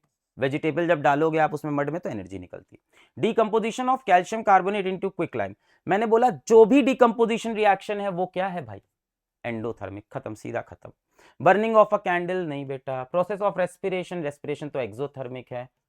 ठीक है, तो जो भी आपके डीकंपोजिशन रिएक्शन कहीं दिखे तो एंडोथर्मिक, क्योंकि हीट तो लगेगी, है ना। चलो आगे बढ़ते हैं। नेक्स्ट है बेटा टॉपिक ऑक्सीडेशन एंड रिडक्शन, बहुत हलवा है, बहुत छोटा सा है आपके में, आराम समझो बेटा। अगर कोई चीज, अगर कोई केमिकल ऑक्सीजन का गेन करे या हाइड्रोजन को लूज करे तो हम बोलते हैं उस केमिकल का हुआ ऑक्सीडेशन, सिंपल। अगर कोई चीज ऑक्सीजन को गेन करे या हाइड्रोजन को लूज करे तो हम बोलते हैं इस केमिकल ए का क्या हुआ, ऑक्सीडेशन। ऑक्सीडेशन मतलब गेन ऑफ ऑक्सीजन या लॉस ऑफ हाइड्रोजन। इसी का उल्टा रिडक्शन, अगर कोई केमिकल हाइड्रोजन को गेन करे या ऑक्सीजन को लूज करे तो हम बोलते हैं उसका क्या हुआ, reduction. If a chemical gains hydrogen या lose oxygen, it is called reduction of b. Clear है, कोई चीज अगर ऑक्सीजन को गेन करती है तो ऑक्सीडेशन, ठीक, और कोई चीज अगर हाइड्रोजन को गेन करती है तो रिडक्शन। और इसके साथ साथ उल्टा भी समझना, ऑक्सीजन को गेन किया या हाइड्रोजन को लूज किया तो भी ऑक्सीडेशन, हाइड्रोजन को गेन किया या ऑक्सीजन को लूज किया तो भी रिडक्शन। ठीक, याद रहेगा। चलिए एक काम करते हैं, इधर आते हैं, मुझे बताओ किसका हुआ ऑक्सीडेशन, किसका हुआ रिडक्शन। सोचो, यहां पे जिंक ऑक्साइड है, अगर मैं जिंक ऑक्साइड को देखूं तो इसने क्या किया, लॉस किया ऑक्सीजन का, loss of oxygen, loss of oxygen, oxygen चला गया तो ऑक्सीडेशन तो नहीं है, ऑक्सीडेशन में गेन ऑफ ऑक्सीजन होता है, तो लॉस ऑफ ऑक्सीजन अपने आप सोचो क्या हो जाएगा, रिडक्शन।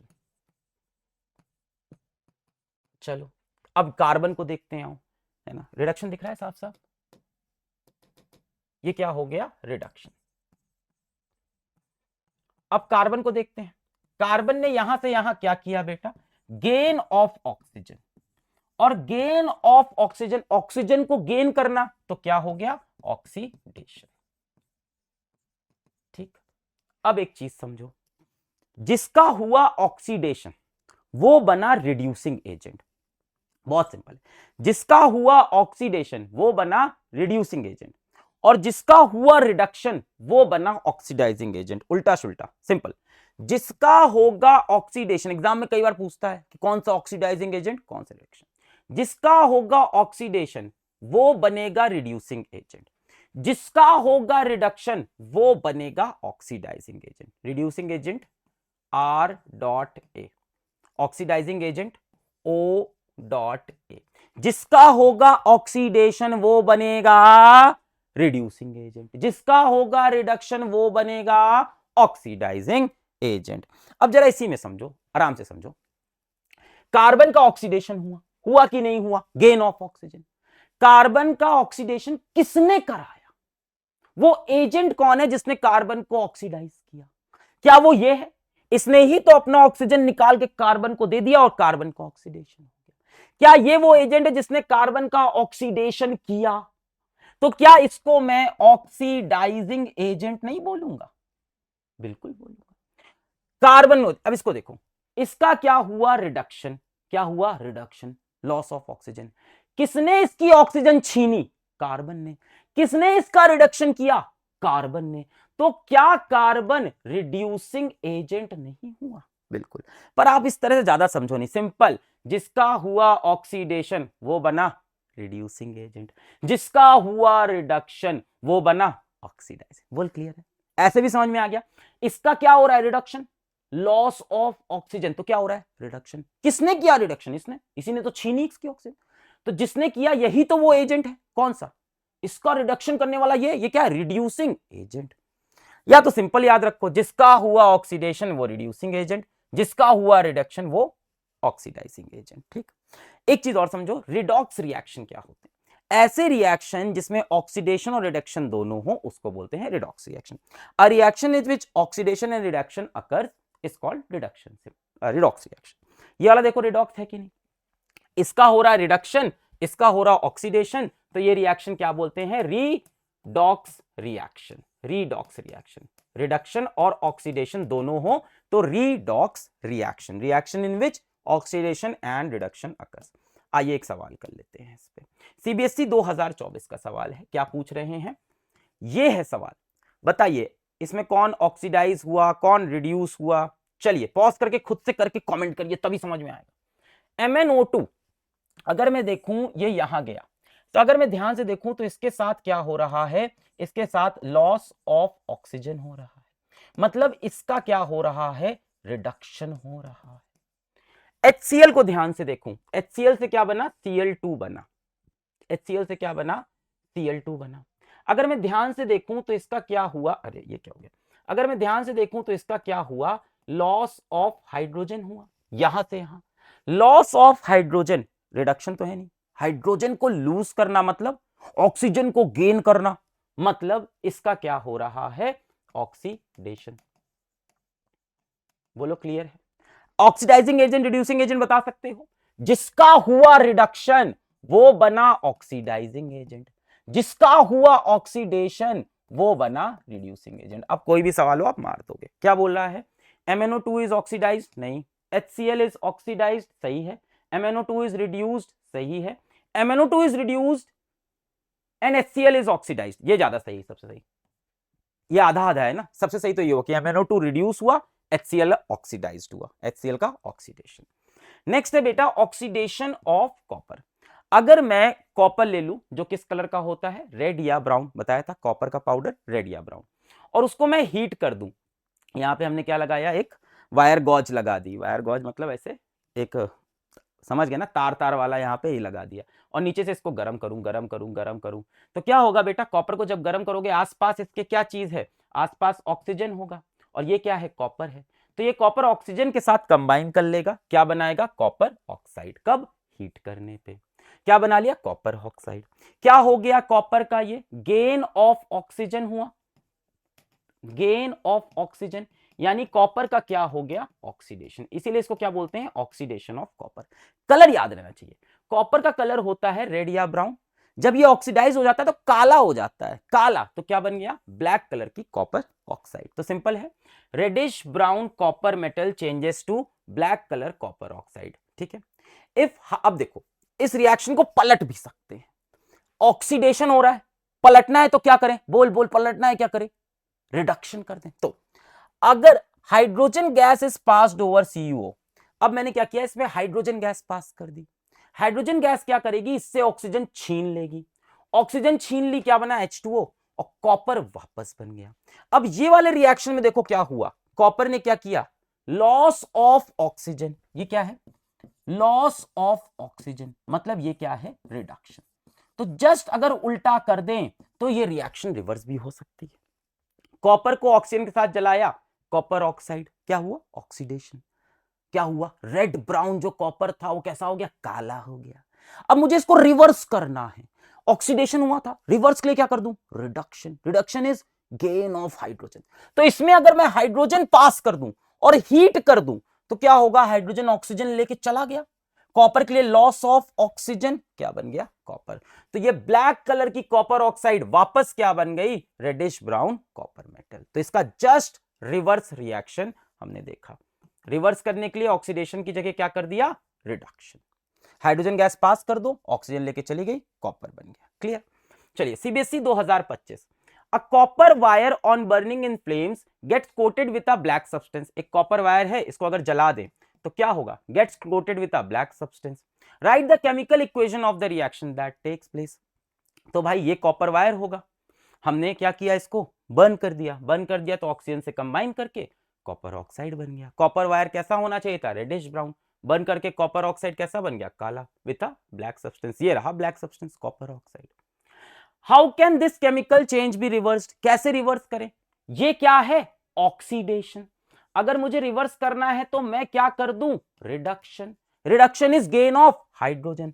तो कॉपर ऑक्साइड के ऊपर अगर मैं हाइड्रोजन गैस पास कर दूं और साथ में बेटा हीट कर दूं तो क्या करेगा, ये O को लेके निकल गया वापस कॉपर, तो ब्लैक कलर से वापस रेडिश ब्राउन। जस्ट उल्टा कर दे, ऑक्सीडेशन से क्या कर दिया मैंने, रिडक्शन, गेन ऑफ हाइड्रोजन या लॉस ऑफ ऑक्सीजन, जैसे देख लो। क्लियर। अच्छा, नेक्स्ट है करोजन। तो बेटा क्या होता है, करोजन क्या होता है, when a metal is attacked by substances around it such as moisture, जैसे वाटर वेपर हो गया, oxygen, acid etcetera, it is set to corrode and this process is called corrosion. घर पे आपने देखा होगा जो भी मेटेलिक सामान होते हैं वो समय के साथ उनके ऊपर, जैसे लोहे में आप देखते हो जंग लग जाती है, समय लाल हो जाता है, समय के साथ करोड करते हैं, करोड मतलब उनके ऊपर आके कोई अटैक करता है। कौन अटैक करता है, आसपास सराउंडिंग में जो भी चीज है, क्या है भाई, गैसेस हैं, वाटर वेपर है, कार्बन डाइऑक्साइड है, कहीं हाइड्रोजन सल्फाइड है। तो ये जितनी भी गैसेस हैं सराउंडिंग में वो क्या करती हैं, अटैक करती हैं मेटल के सरफेस पे और उसके ऊपर चिपकती जाती है। इस चीज को करोजन बोलते हैं। When a metal is attacked by substances around it such as moisture, water vapour, oxygen, acid, carbon dioxide, कुछ, it is set to corrode, corrode खराब हो रहा है, and this process is called corrosion. Clear है, जब आसपास से substance उसके ऊपर अटैक करे और उसको करोड कर दे। पहला एग्जांपल है रस्टिंग ऑफ आयरन। ये आयरन की नेल है, आसपास सराउंडिंग में ऑक्सीजन भी होगा, वाटर के वेपर भी होंगे, ये दोनों चीजें इसके ऊपर जाके चिपक जाती है और बना देती है क्या, रस्ट। क्या बना देती है, रस्ट। किस कलर का, रेडिश ब्राउन। इसको हाइड्रेटेड आयरन ऑक्साइड भी कहते हैं, ये हम लोग आगे मेटल नॉन मेटल में पढ़ लेंगे अच्छे से। रेडिश ब्राउन रस्ट बन जाता है, किस कलर का, रेडिश ब्राउन, ऑक्सीजन और वाटर अटैक करके। नेक्स्ट है बेटा टार्निशिंग ऑफ कॉपर। कॉपर किस कलर का होता है, आपने पढ़ा था रेड, टार्निश होके हो जाता है ग्रीन। जैसे जब ये स्टैच्यू ऑफ लिबर्टी बनी थी तो रेड रंग की थी, आज देखा तो ये हरे रंग की हो गई। क्या हो गया इसका बेटा, काइंड ऑफ करोजन हो गया इसका, इसको टार्निशिंग बोल देते हैं। करोजन मतलब आयरन का होता है तो आयरन का हुआ तो रस्टिंग बोली, कॉपर का हुआ तो टार्निशिंग बोला। कॉपर के ऊपर कौन अटैक किया, oxygen, water vapour, carbon dioxide, क्या बन गया, ये कोई कंपाउंड बना जो किस रंग का है, ग्रीन कलर का है, कॉपर हाइड्रोक्साइड, कॉपर कार्बोनेट, यहां पे बन गया ये, तो ये हरे रंग का हो गया। टार्निशिंग ऑफ सिल्वर, सिल्वर में नहीं होता, मम्मी लोग पॉलिश कराने जाती हैं कि सिल्वर कैसा हो गया, काला हो गया। क्यों काला हो जाता है भाई, ग्रे टू ब्लैक कलर, ये ब्लैक होना चाहिए था, ग्रे टू ब्लैक कलर। तो क्या है भाई, सिल्वर मेटल है, उसके ऊपर हाइड्रोजन सल्फाइड, ऑक्सीजन एटमॉस्फेयर से अटैक करेगा, सिल्वर सल्फाइड बनता है ब्लैक कलर का। तो ये क्या, ग्रे से ब्लैक। तो आपको कलर याद होने चाहिए, red to green, grey to black. Iron कैसा हो जाता है, रेड हो जाता है, ठीक है। अच्छा, corrosion is an example of oxidation. किसका एग्जाम्पल है, ऑक्सीडेशन का। देखो इस पे ऑक्सीजन अटैक कर रहा, इस पे भी ऑक्सीजन अटैक कर रहा, आयरन पे भी देखो क्या अटैक कर रहा, ऑक्सीजन। तो एग्जाम्पल ऑफ ऑक्सीडेशन।